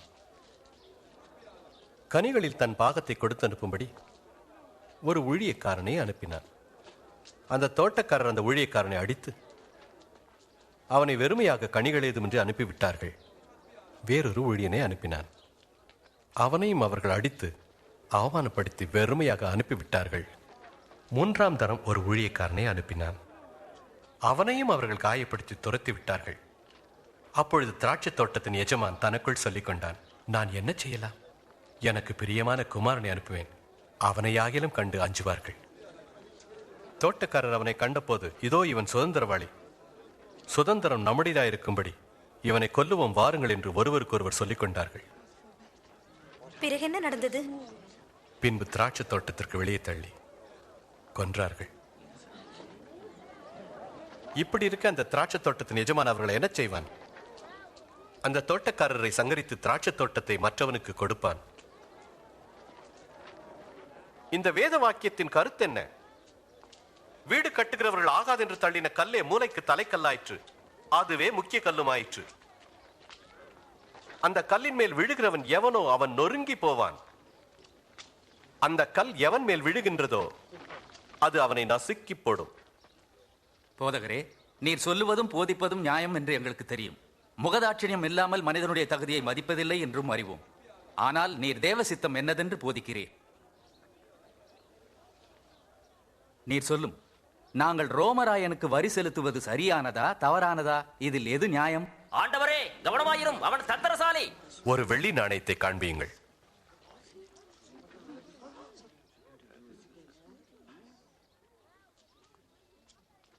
இதில் இருக்கிற முகமும் பெயரும் யாருடையது?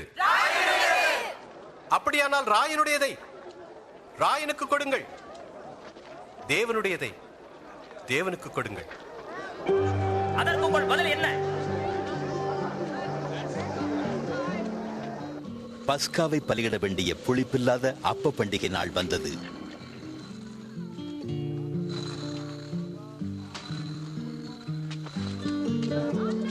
அப்பொழுது அவர் பேதுருவையும் யோவானையும் அழைத்து, நாம் பஸ்காவை புசிக்க ஆயத்தம் பண்ணுங்கள் என்றார்.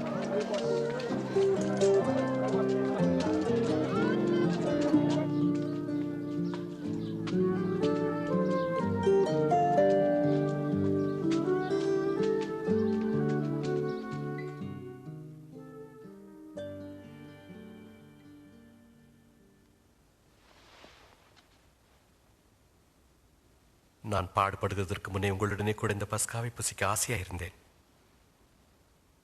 உங்களுக்கு சொல்லுகிறேன், தேவனுடைய ராஜ்யத்தில் இது நிறைவேறும் அளவும் நான் இனி புசிப்பதில்லை.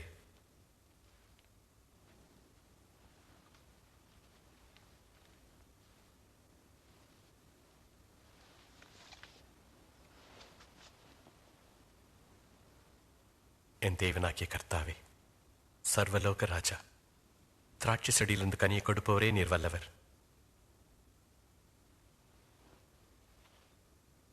நீங்கள் இதை வாங்கி உங்களுக்குள்ளே பங்கிட்டுக் கொள்ளுங்கள். தேவனுடைய ராஜ்யம் வருமளவும் திராட்சை ரசத்தை நான் பானம் பண்ணுவதில்லை என்று உங்களுக்கு சொல்லுகிறேன்.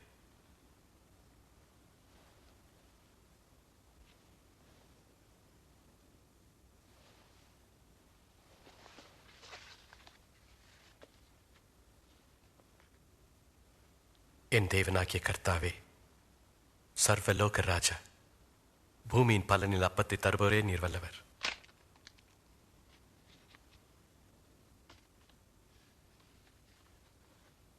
இது உங்களுக்காக கொடுக்கப்படுகிற என்னுடைய சரீரமாய் இருக்கிறது. என்னை நினைவு கூறும்படி இதை செய்யுங்கள்.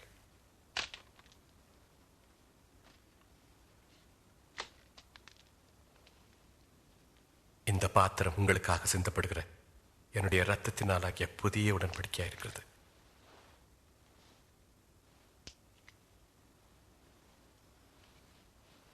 ஆனால் இதோ என்னை காட்டி கொடுக்கிறவனுடைய கை என்னுடனே கூட பந்தியில் இருக்கிறது. தீர்மானிக்கப்பட்டபடியே மனுஷகுமாரன் போகிறார். ஆனாலும் அவரை காட்டி கொடுக்கிற மனுஷனுக்கு ஐயோ. அது கூடாத காரியம். அப்படி நடக்காது. ஆண்டவரே, உம்மை காட்டி கொடுப்பவன் யார்?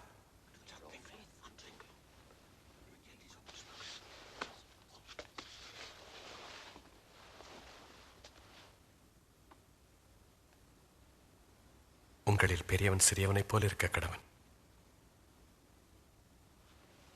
தலைவன் பணிவிடைக்காரனைப் போலவும் இருக்க கடவன்.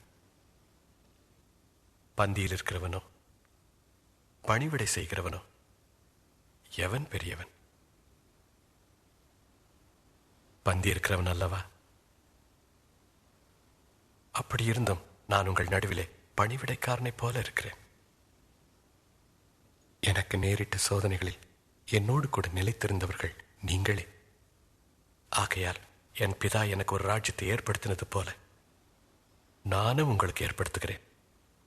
நீங்கள் என் ராஜ்யத்திலே என் பந்தியில் போஜனபானம் பண்ணி இஸ்ரவேலின் 12 கோத்திரங்களையும் நியாயம் தீர்க்கிறவர்களாய் சிங்காசனங்களின் மேல் உட்காருவீர்கள் என்றால் அங்கே வஞ்சகனே இரான். சீமோனி, இதோ கோதுமை சுளக்கினால் புடைக்கிறது போல சாத்தான் உங்களை புடைக்கிறதற்கு என்னை உத்தரவு கேட்டுக்கொண்டான். நான் உன் விசுவாசம் ஒழிந்து போகாதபடி உனக்காக வேண்டிக் கொண்டேன்.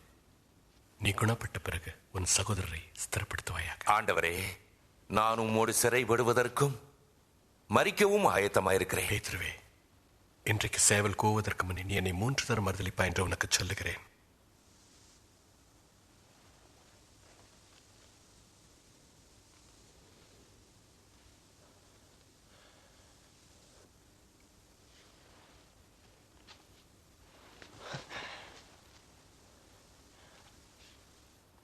பணப்பையும் சாமானும் பாதரட்சியும் இல்லாமல் அனுப்பினபோது குறைவிருந்ததா?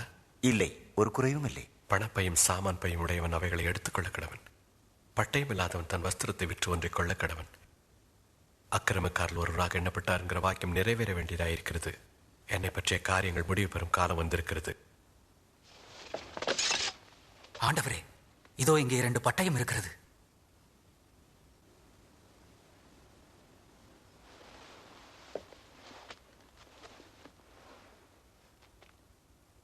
அது போதும். மூப்பர்களான மத தலைவர்களின் சங்கம் ஒன்று கூடி எப்படி இயேசுவை ஒழிக்கலாம் என ஆலோசித்தனர். அப்பொழுது 12 சீஷர்களில் ஒருவனாகிய யூதாஸ் காரியோத்து இயேசுவை காட்டிக் கொடுக்கும்படி பிசாசினால் ஏவப்பட்டான். இயேசு சீடர்களுடன் ஜெபம் செய்யும் பொருட்டு ஒலிவ மலையில் இருந்தார்.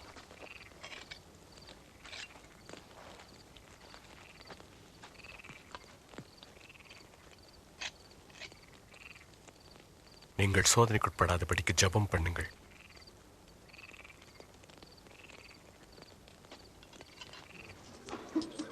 யூதாஸ் காரியோத்து 30 வெள்ளிக்காசுக்காக இயேசுவை காட்டிக் கொடுக்க துணிந்தான். இயேசுவோ மனுக்குலத்தின் பாவத்திற்காக தாம் மரிக்கப் போகும் நேரம் நெருங்கிவிட்டதை அறிந்து வியாகுலத்தோடு ஜெபித்துக் கொண்டிருந்தார்.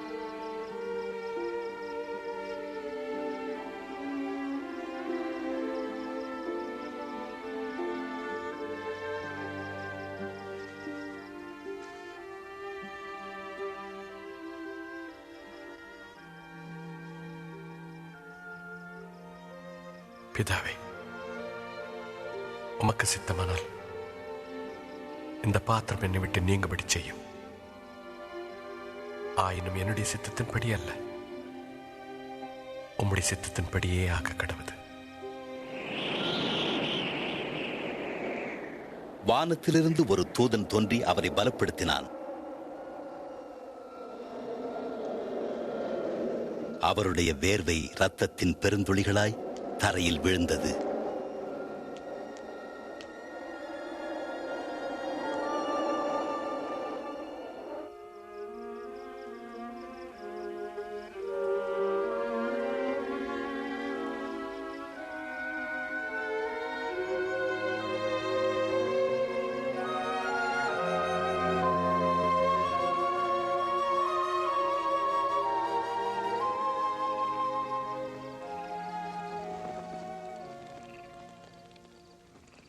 ஏன் நித்திரை பண்ணுகிறீர்கள்? எழுந்திருங்கள், சோதனைக்குட்படாதபடி ஜெபம் பண்ணுங்கள்.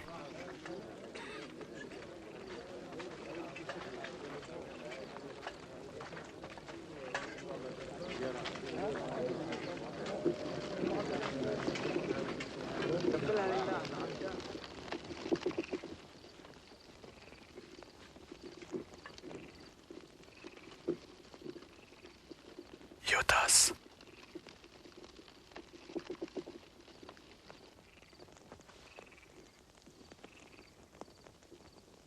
மனுஷகுமாரனை முத்தத்தினால காட்டிக் கொடுக்கிறாய். ஆண்டவரே, பட்டயத்தினால் நாம் விட்டோமா?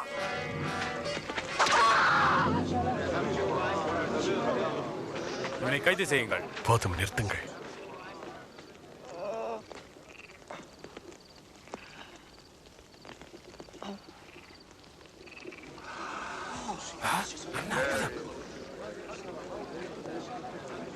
கள்ளனை பிடிக்க வருவது போல பட்டயங்களையும் தடிகளையும் எடுத்து வந்திருக்கிறீர்களே. நான் தினந்தோறும் தேவாலயத்தில் உங்களோடு கூட இருக்கையில் என்னை பிடிக்க கை நீட்டவில்லை. இதுவோ உங்களுடைய வேலை. அந்தகாரத்தின் அதிகாரமாய் இருக்கிறது.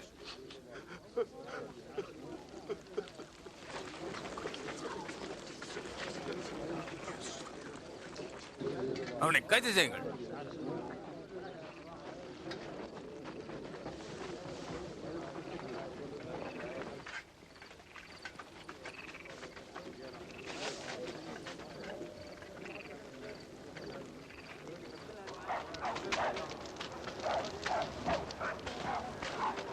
இவனை காவலில் வை.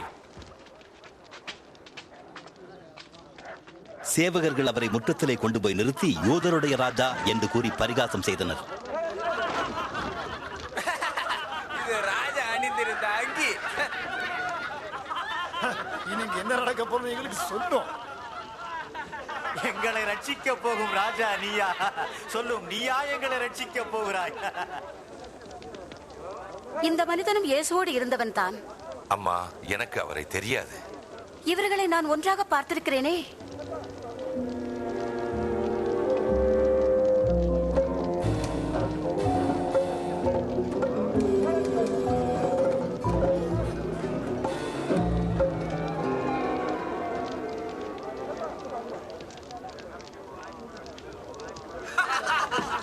நாங்களும் ஒரு பணிவான வேலையாட்கள். எங்களை பார்ப்பதற்கு உமக்கு எப்படி தோன்றுகிறது? நீயும் அவர்களில் ஒருவன் தானே? நான் இல்லவே இல்லை.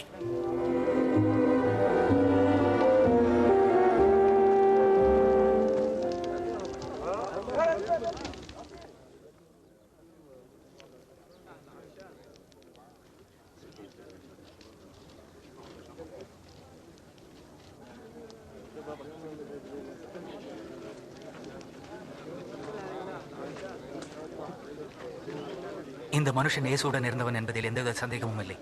அதுவும் இவன் கலிலேயனாக இருக்கிறான். நீ போ. நீ என்ன சொல்லுகிறாய் என்றே எனக்கு புரியவில்லை.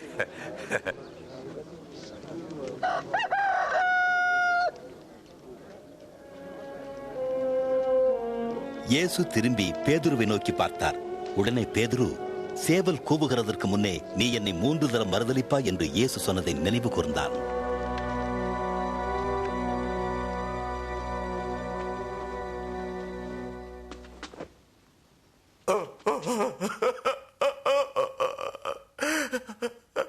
ஆண்டவரே,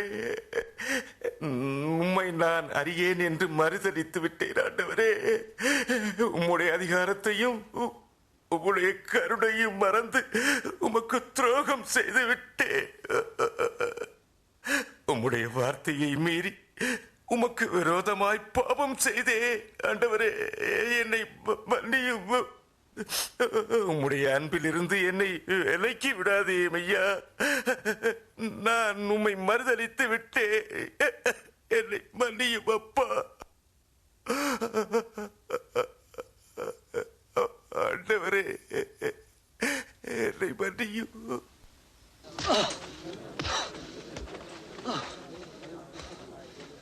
உன்னை அடித்தது யார்? சொல்லு. உன்னை அடிக்கப் போவது யார் என்று தீர்க்க தரிசனமாக சொல்லு.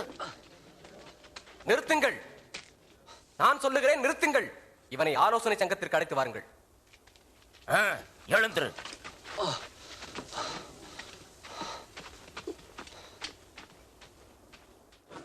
இயேசுவை விசாரணை செய்ய மதத் தலைவர்களின் சங்கம் கூடியது.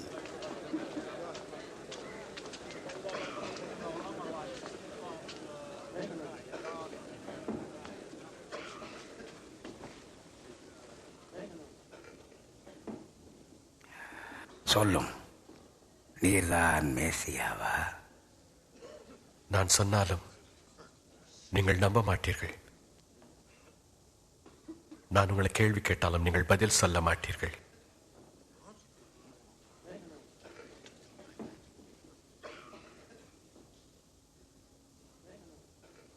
இது முதல் மனுஷகுமாரன் சர்வ வல்லமையுள்ள தேவனுடைய வலது பாரிசத்தில் வீற்றிருப்பார். அப்படியானால் நீ தேவகுமாரனா? நீர் சொன்னபடி நான் அவர்தான்.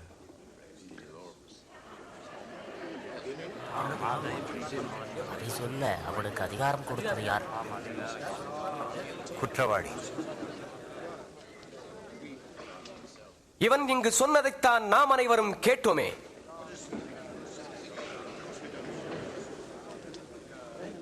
இவனை நாம் பிலாத்துவிடம் அழைத்து செல்வோம். அப்படியே செய்வோம்.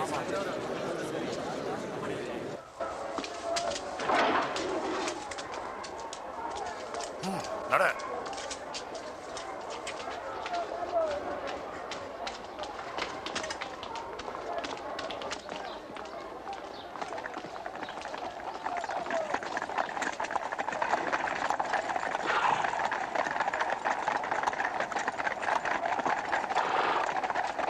பிலாத்து ஆயிரக்கணக்கானவர்களை சிலுவையில் அறைந்து கொண்ட மிக கொடிய ரோம ஆட்சியாளன். இயேசுவை அவனிடத்திற்கு அழைத்துச் சென்றார்கள். இந்த அதிகாலை நேரத்தில் இங்கு உங்களுக்கு என்ன வேண்டும்? இவன் ஜனங்கள் மத்தியில் கலகம் செய்ததால் பிடித்து வந்தோம். இவன் தேவாலய சந்தையிலே கலகம் உண்டாக்கினான்.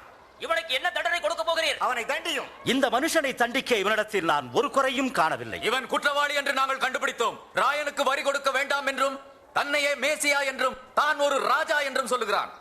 ராஜா? அதுவும் நீ யூதருடைய ராஜாவா?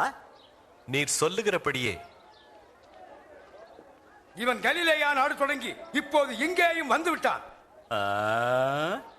கலிலேயாவிலா? இந்த மனிதன் கலிலேயனா?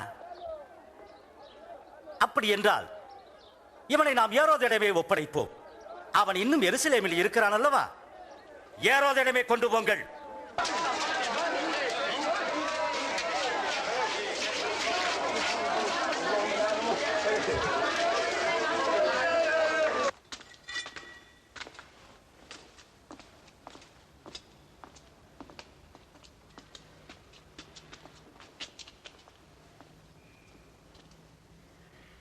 நீ உன்னை யார் என்று சொல்கிறாய்?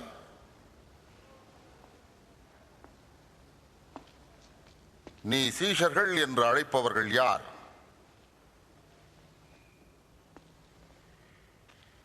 நீ அநேக அற்புதங்களை செய்வதாக கூறுகிறார்களே,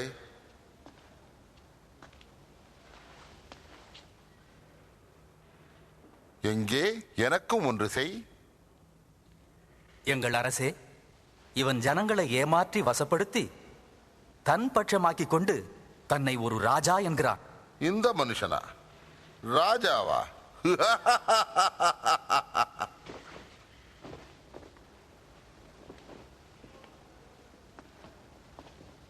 மகாராஜாவே, இவனை நன்றாக அடியுங்கள்.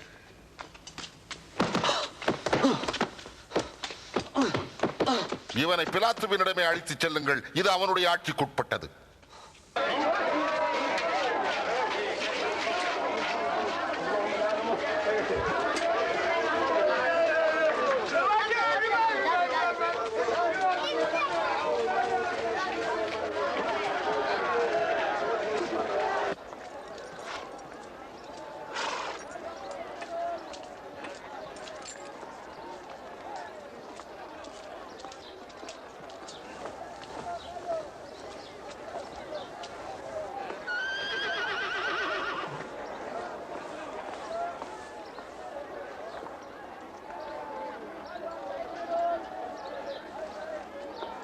இந்த மனிதன் மரண தண்டனைக்கு ஏதுவானது ஒன்றும் செய்யவில்லை.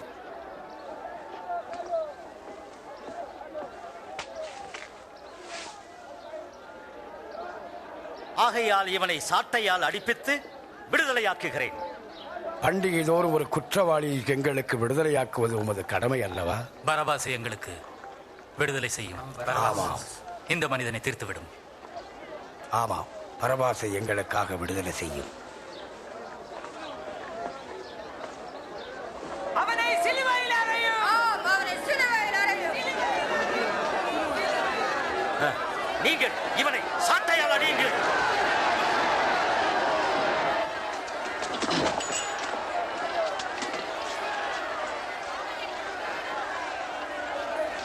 ஆசிரியரே தாமதிக்கிறேன்.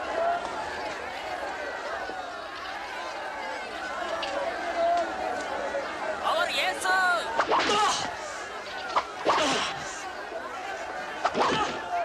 ஏன் இப்படி துன்புறுத்துகிறீர்கள்?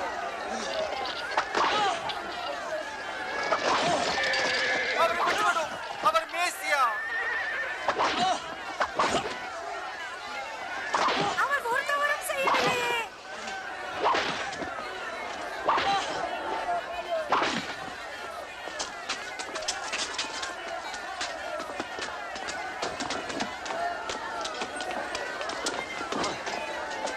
அவனை தூக்கிவிடு.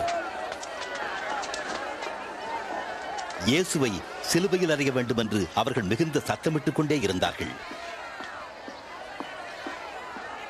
இதனால் பிலாத்து கலகத்து நிமித்தமும் கொலைபாதகத்து நிமித்தமும் காவலில் வைக்கப்பட்டிருந்த பரபாஸ் என்பவனை விடுதலையாக்கி இயேசுவையோ சிலுவையில் அறைய ஒப்புக் கொடுத்தான்.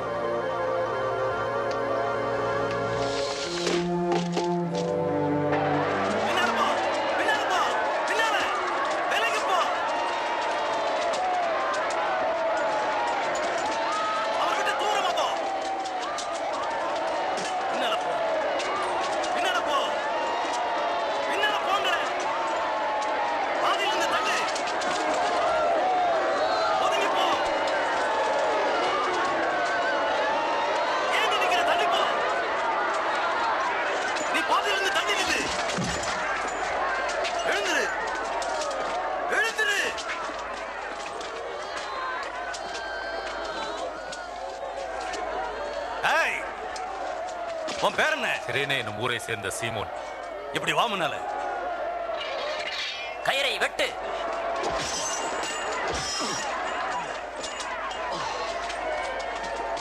நீ இதை தூக்கிட்டு போ. சீக்கிரம் போ. பின்னால போ. பின்னால இல்லை. அவனை விடு.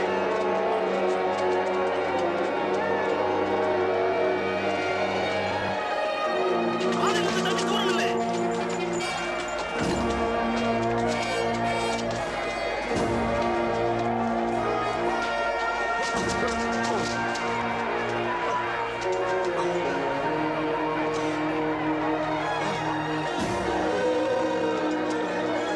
பின்னால பின்னால போ.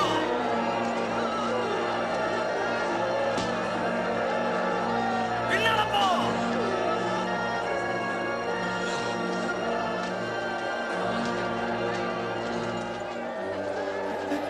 நாங்கள் உமக்காக அழுகிறோம் ஆண்டவரே, உமக்காக அழுகிறோம். இது குடியும் குடியும் குடியும் ஆண்டவரே. எருசலேமின் குமார்த்திகளே, நீங்கள் எனக்காக அழாமல் உங்களுக்காக உங்கள் பிள்ளைகளுக்காக அழுங்கள். பச்சை மரத்துக்கு இவர்கள் இவைகளை செய்தால் பட்ட மரத்துக்கு என்ன செய்ய மாட்டார்கள். தேவன் உமக்கு உதவி செய்வார். நாங்கள் உமக்காக ஜெபிக்கிறோம்.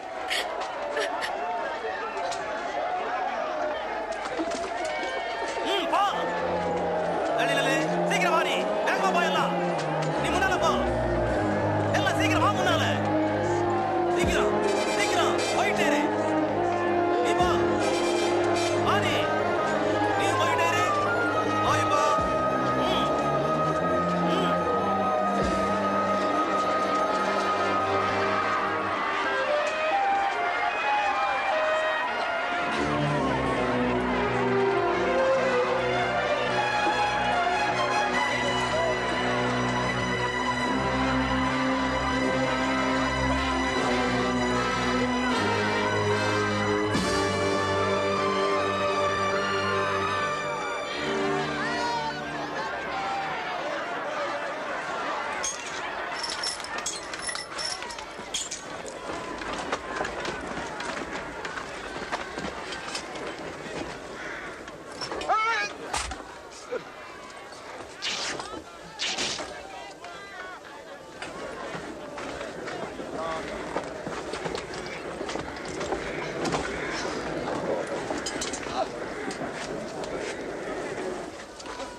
ஆணி அடிங்க.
பிதாவே, இவர்களுக்கு மன்னியும். தாங்கள் செய்வது என்னதென்று அறியாதிருக்கிறார்களே.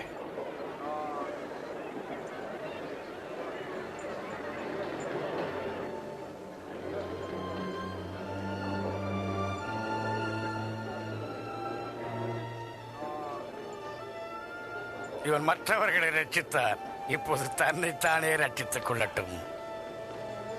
நீ பேசியவானால் உன்னை நீயே ரட்சித்துக் கொள். எங்கே சிலுவையிலிருந்து இறங்கி வா. எங்கே உமது அற்புதங்களில் ஒன்றை காட்டு பார்ப்போம்.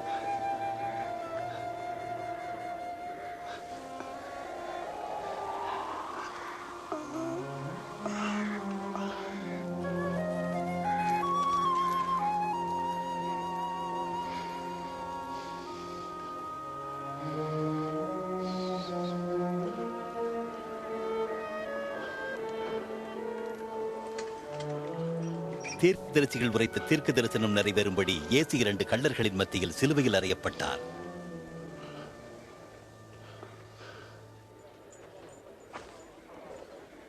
இது ஒரு சாதாரண மனிதனின் அங்கியே அல்ல. நில்லுங்கள், நில்லுங்கள், அதை கிழித்து விடாதீர்கள். நம்மில் அதிர்ஷ்டசாலி யார் என்று சீட்டு போட்டு பார்ப்போம்.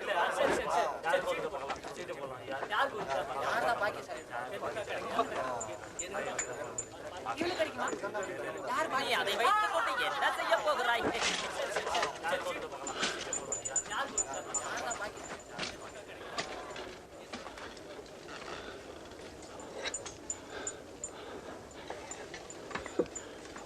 இவன் யூதருடைய ராஜா என்று எழுதிய வாசகம் அவரது தலைக்கு மேலாக வைக்கப்பட்டது.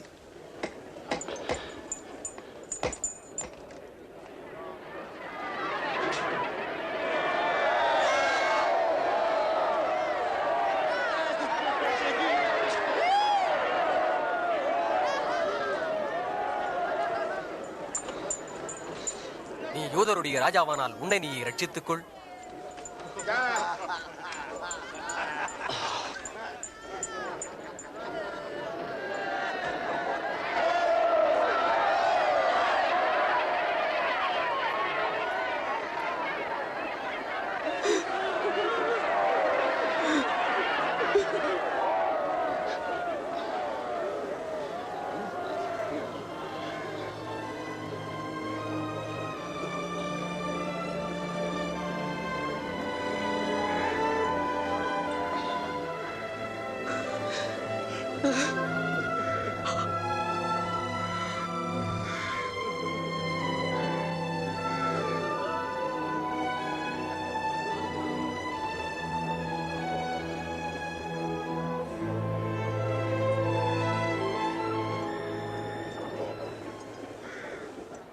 மேசியா, நீர் என்றால் உன்னையே நீ ரட்சித்துக்கொள், எங்களையும் கூட ரட்சியும். நீ தேவனுக்கு கூட பயப்படுகிறது இல்லையா? நீ பெற்ற அதே தண்டனை அவரும் பெற்றிருக்கிறார். ஆனால் அவர் தவறேதும் செய்யவில்லை.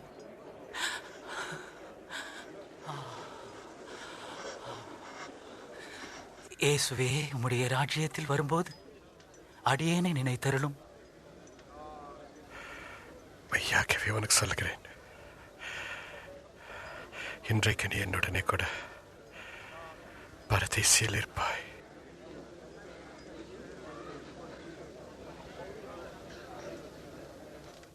அப்பொழுது நடுப்பகலாயிருந்த அந்நேரத்தில் 3 மணி நேரம் வரை பூமி எங்கும் அந்தகாரம் உண்டாயிற்று.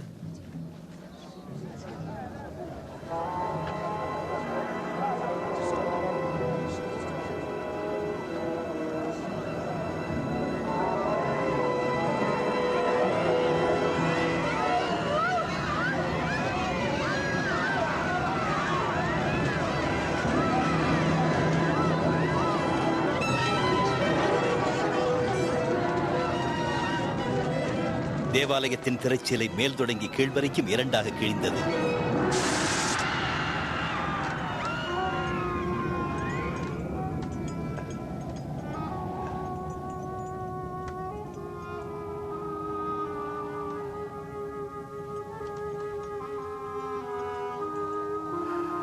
பிதாவே, உம்முடைய கைகளில் என் ஆவியை ஒப்புவிக்கிறேன்.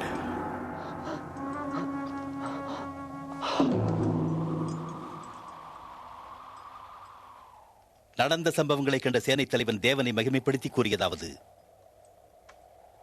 தேவனுக்கு மகிமை உண்டாவதாக. மெய்யாகவே இந்த மனுஷன் நீதிமான் தான்.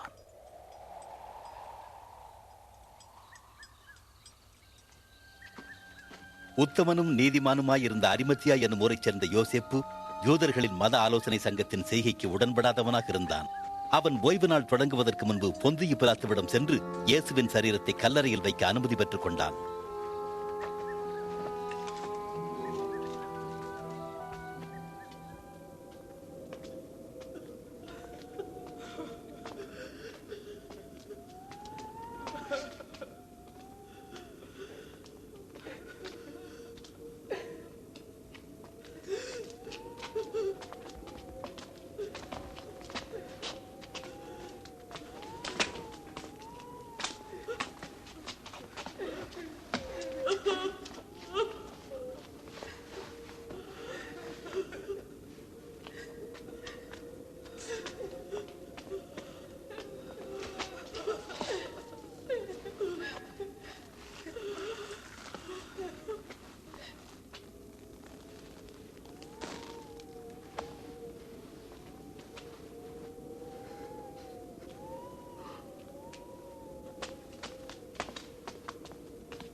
ஐயா, நாங்களும் கர்த்தருடைய சரியத்தை பின்பற்றுகிறோம். எல்லோரும் வரலாம், ஆனால் இப்போதல்ல, ஓய்வு நாள் நெருங்குகிறது.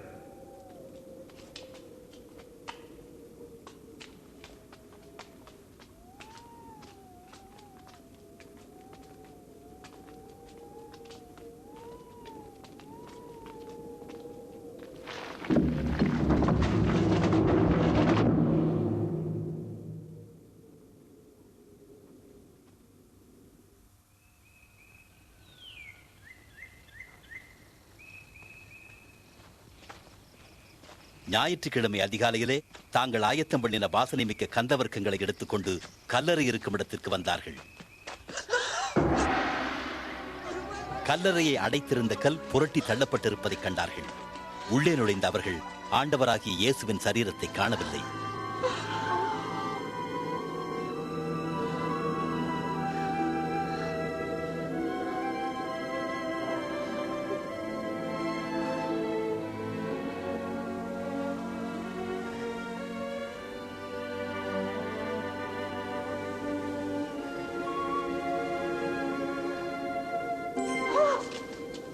உயிரோடு இருக்கிறவரை நீங்கள் மரித்தோரிடத்தில் தேடுகிறது என்ன? அவர் இங்கே இல்லை, அவர் உயிர்த்தெழுந்தார்.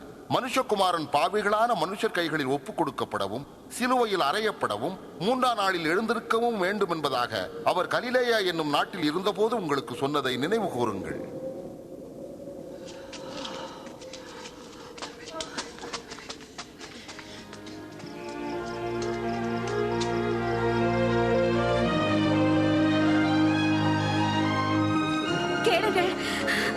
கல் புரட்டு தள்ளப்பட்டிருந்தது. நாங்கள் உள்ளே சென்றோம். இயேசுவின் சரீரத்தை அங்கு காணவில்லை. காணவில்லையா? மேலும் 2 தூதர்கள் எங்கள் முன் தோன்றி சூரியனைப் போல் பிரகாசித்து உயிரோடு இருக்கிறவரை நீங்கள் எதற்காக மரித்தவர்கள் மத்தியில் தேடுகிறீர்கள் என்றார்கள். இது உண்மை. எங்களை நம்புங்கள், நம்புங்கள். நாங்கள் அவர்களை கண்டோம், நீங்களும் போய் பாருங்கள். கல்லறை காலியாக உள்ளது. நமது ஆண்டவர் அங்கு இல்லை, அவர் உயிர் தெழுந்தார். பேதுரு, நாங்கள் சொல்வதை நீ நம்பு.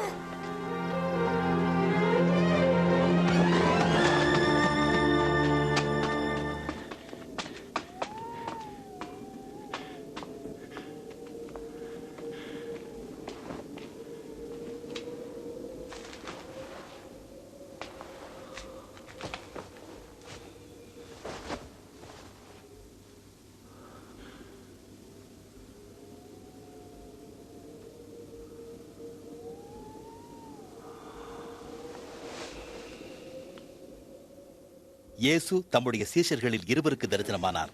அவர்கள் பரவசத்துடன் வந்து மற்றவர்களிடம் கூறினார்கள், மெய்யாகவே நமது ஆண்டவர் உயிர் தெழுந்தார். சீமோனுக்கு அவர் தரிசனமானார்.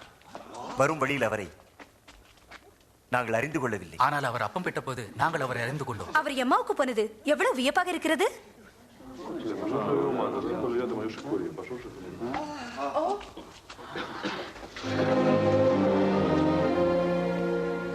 சமாதானம் உண்டாவதாக.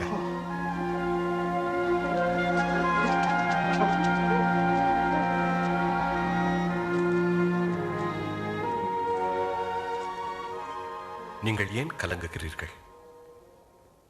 உங்கள் இருதயங்களில் சந்தேகங்கள் எழும்புகிறது என்ன?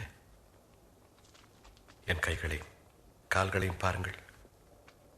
நான் தான் என்று அறியும்படிக்கு என்னை தொட்டு பாருங்கள். நீங்கள் காண்கிறபடி எனக்கு மாம்சம் எலும்பு உண்டாயிருக்கிறது போல ஒரு ஆவிக்கிறாதே.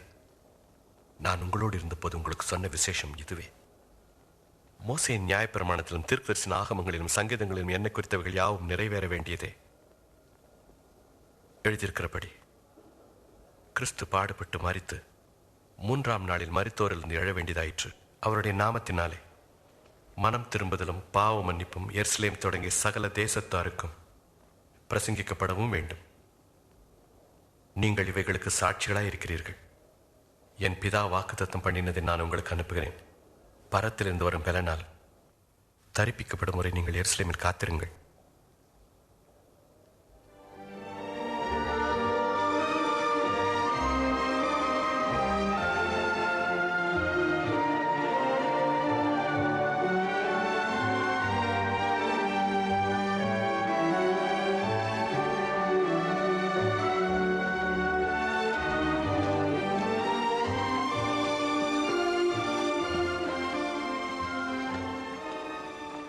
கர்த்தர் உங்களை ஆசீர்வதிப்பாராக. வானத்திலும் பூமியிலும் சகல அதிகாரமும் எனக்கு கொடுக்கப்பட்டிருக்கிறது. ஆகையால் நீங்கள் புறப்பட்டு போய் சகல ஜாதிகளையும் சீஷராக்கி பிதா, குமாரன், பரிசுத்த ஆவியின் நாமத்தில் ஞானஸ்நானம் கொடுங்கள். நான் உங்களுக்கு கட்டளையிட்ட யாவையும் கைக்கொள்ளும்படி அவர்களுக்கு உபதேசம் பண்ணுங்கள். இதோ உலகத்தின் முடிவு பரியந்தம் சகல நாட்களிலும் நான் உங்களுடனே கூட இருக்கிறேன். ஆமென்.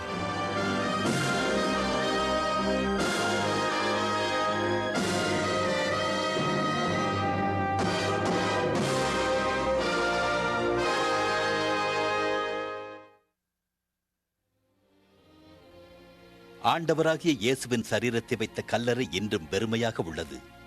அவர் சிலுவையில் அறையப்பட்டு 3ஆம் நாள் மரணத்திலிருந்து உயிருடன் எழுந்தார். அவர் இன்றும் ஜீவிக்கிறார். அவர் உன் வாழ்க்கையில் பிரவேசிக்க விரும்புகின்றார். இயேசு சொன்னார், நானே உயிர்த்தெழுதலும் ஜீவனுமாயிருக்கிறேன். என்னை விசுவாசிக்கிறவன் மரித்தாலும் பிழைப்பான். இயேசு உயிர்த்தெழுந்து சுமார் 2000 வருடங்களாகிறது. இன்றும் அவர் உலகத்தில் வல்லமை நிறைந்த தேவனாக விளங்குகிறார். கடந்த பல நூற்றாண்டுகளாக அநேக பெருமைமிக்க வல்லரசர்கள், தத்துவ ஞானிகள், மேதைகள், விஞ்ஞானிகள் மற்றும் இறையியல் வல்லுநர்கள் பலரும் தோன்றி மறைந்தனர். ஆனால் இயேசுவோ இன்றும் ஜீவிக்கிறார். இதுவரை வாழ்ந்தவர்களில் அவர் ஒருவரே ஒப்பற்றவராக திகழ்கிறார். அவருடைய பிறப்பு ஒப்பற்றது. அவர் கன்னி மரியாளிடத்தில் பிறந்தார் என்று வேதாகமம் கூறுகிறது. அவரது வாழ்க்கை நிகரற்றது. அவரது வாழ்க்கையில் தெய்வீகத்தன்மை நிறைந்திருந்தது. அவர் பாவமற்ற பரிசுத்த வாழ்க்கையை வாழ்ந்து உலகில் வேறெந்த மனிதனும் செய்ய முடியாத பெரிய அற்புதங்களை செய்தார். அவரது செய்தி தனிச்சிறப்புடையதாயிருந்தது. அவரை ஆண்டவராகவும் இரட்சகராகவும் ஏற்றுக்கொள்கிறவர்களுக்கு அவர் அன்பையும் பாவ மன்னிப்பையும் புதிய வாழ்வையும் கொடுக்கிறார். அவரது செய்தி செல்லுமிடமெல்லாம் புது வாழ்வு, புது நம்பிக்கை மற்றும் புது வாழ்விற்கான புதிய நோக்கத்தையும் ஏற்படுத்துகிறது. அவருடைய சிலுவை மரணம் இணையற்றது. 2000 ஆண்டுகளுக்கு முன்பு சர்வலோகத்தையும் படைத்த தேவன் தமது ஒரே குமாரனாகிய இயேசு கிறிஸ்துவை மனுக்குலத்தின் பாவத்திற்கு பலியாக அனுப்பினார். அவர் உனக்காக மரித்தார். அவரது உயிர்த்தெழுதல் ஒப்பற்றது. அவர் மரித்த 3ஆம் நாளில் உலக சரித்திரத்தில் இதுவரை கண்டிராத அதிசய சம்பவம் ஒன்று நடந்தது. இயேசு மரணத்திலிருந்து உயிர்த்தெழுந்தார். அவரது பிறப்பு, வாழ்ந்த வாழ்க்கை, அவரது இறப்பு மற்றும் அவரது உயிர்த்தெழுதல் இவை அனைத்தும் அவர் தேவகுமாரன் என்றும் மனு குலத்தின் இரட்சகர் என்றும் அவர் சொன்னதை நிரூபிக்கின்றது. இந்த இயேசு கிறிஸ்து என்றும் ஜீவிக்கிறார். அவர் உன் வாழ்வில் வந்து உன் பாவங்களை மன்னித்து உனக்கு பரிபூரண வாழ்க்கையை கொடுக்க விரும்புகிறார். இதோ அவர் சொல்வதை கேளுங்கள். வருத்தப்பட்டு பாரம் சுமக்கிறவர்களே, நீங்கள் எல்லாரும் என்னிடத்தில் வாருங்கள், நான் உங்களுக்கு இளைப்பாறுதல் தருவேன். நானே வழியும் சத்தியம் ஜீவனுமாயிருக்கிறேன். என்னாலே இல்லாமல் ஒருவனும் பிதாவினிடத்தில் வரான். வேதம் கூறுகிறது, எல்லோரும் பாவம் செய்து தேவ மகிமையற்றவர்களானார்கள். பாவத்தின் சம்பளம் மரணம். தேவனுடைய கிருபை வரமோ நம்முடைய கர்த்தராகிய இயேசு கிறிஸ்துவினால் உண்டான நித்திய ஜீவன். இயேசு மரித்தபோது உன் பாவத்திற்கான கிரயத்தை செலுத்தினார். இப்பொழுதோ அவர் உன் வாழ்க்கையில் வர விரும்புகிறார். இதோ வாசற்படியில் நின்று தட்டுகிறேன். ஒருவன் என் சத்தத்தை கேட்டு கதவை திறந்தால் நான் அவனுக்குள் வருவேன். நீ இயேசுவின் அன்பையும் பாவ மன்னிப்பையும் நித்திய ஜீவனையும் பெற்றுக்கொள்ள வேண்டுமானால் அவரே உனது பாவத்திற்காக தேவன் அருளின பலி என உணர்ந்து விசுவாசத்துடன் அவரை உன் வாழ்க்கையில் ஏற்றுக்கொள். இது உன் இருதயத்தின் வாஞ்சையை வெளிப்படுத்துமானால் இந்த விசுவாச ஜெபத்தை இப்பொழுதே ஜெபி. அப்பொழுது அவர் உன் வாழ்க்கையில் வருவார். இது ஒரு ஜெபத்தின் மாதிரி. முதலில் நான் சொல்லுகிறேன். ஆண்டவராகிய இயேசுவே, நீர் எனக்கு தேவை. என் பாவத்திற்காக நீர் சிலுவையில் மரித்ததற்கு நன்றி. என் வாழ்க்கையின் கதவை நான் திறந்து உம்மை என் இரட்சகராகவும் ஆண்டவராகவும் ஏற்றுக்கொள்கிறேன். என் வாழ்க்கையை நீர் ஆட்கொண்டு நான் எப்படிப்பட்டவனாக இருக்க விரும்புகிறீரோ அப்படியாக என்னை மாற்றும். ஆமேன். இந்த ஜெபம் உங்கள் இருதயத்தின் விருப்பத்தை வெளிப்படுத்துமானால் இப்பொழுதே நீங்கள் இருக்கும் இடத்தில் இந்த ஜெபத்தை ஜெபியுங்கள். நான் இந்த ஜெபத்தை ஒவ்வொரு வாக்கியமாக சொல்லும்போது நீங்களும் அமைதியாக சொல்லுங்கள். ஆண்டவராகிய இயேசுவே, நீர் எனக்கு தேவை. என் பாவத்திற்காக நீர் சிலுவையில் மரித்ததற்கு நன்றி. என் வாழ்க்கையின் கதவை நான் திறந்து உம்மை என் இரட்சகராகவும் ஆண்டவராகவும் ஏற்றுக்கொள்கிறேன். என் வாழ்க்கையை நீர் ஆட்கொண்டு நான் எப்படிப்பட்டவனாக இருக்க நீர் விரும்புகிறீரோ அப்படியாக என்னை மாற்றும். ஆமேன். இப்பொழுது நீ இந்த விசுவாச ஜெபத்தை ஜெபித்துள்ளாய். இயேசு கிறிஸ்துவை உன் வாழ்க்கையில் வரும்படி அழைத்திருக்கிறாய். அவரை வேண்டிக் கொள்ளும் போது அவர் வருவதாக வாக்களித்துள்ளதால் அவர் வாக்களித்தபடியே வந்துள்ளார் என்பதையும் நீ நிச்சயமாக அறிந்து கொள். மேலும் உன் பாவங்கள் மன்னிக்கப்பட்டது என்றும் நீ தேவனுடைய பிள்ளையாகி நித்திய ஜீவனை பெற்றுக்கொண்டாய் எனவும் உறுதிகொள். இயேசு வாக்களித்த பரிபூரண வாழ்வை நீ அனுபவிக்க விரும்பினால் தினமும் வேதம் வாசித்து ஜெபிப்பதன் மூலம் அவரோடு தொடர்பு கொள். அப்போது உன் வாழ்க்கைக்காக அவர் வைத்துள்ள அற்புதமான திட்டத்தை நீ அறிந்து கொள்ள முடியும். இயேசுவை நேசித்து அவரை பின்பற்றுகிறவர்களுடன் தொடர்பு கொள். இறுதியாக அவருடைய அற்புதமான வாக்குத்தத்தங்களை எப்பொழுதும் நினைவு கூறு. நான் உன்னை விட்டு விலகுவதும் இல்லை, கைவிடுவதும் இல்லை. இதோ உலகத்தின் முடிவு பரியந்தம் சகல நாட்களிலும் நான் உங்களுடனே கூட இருக்கிறேன்.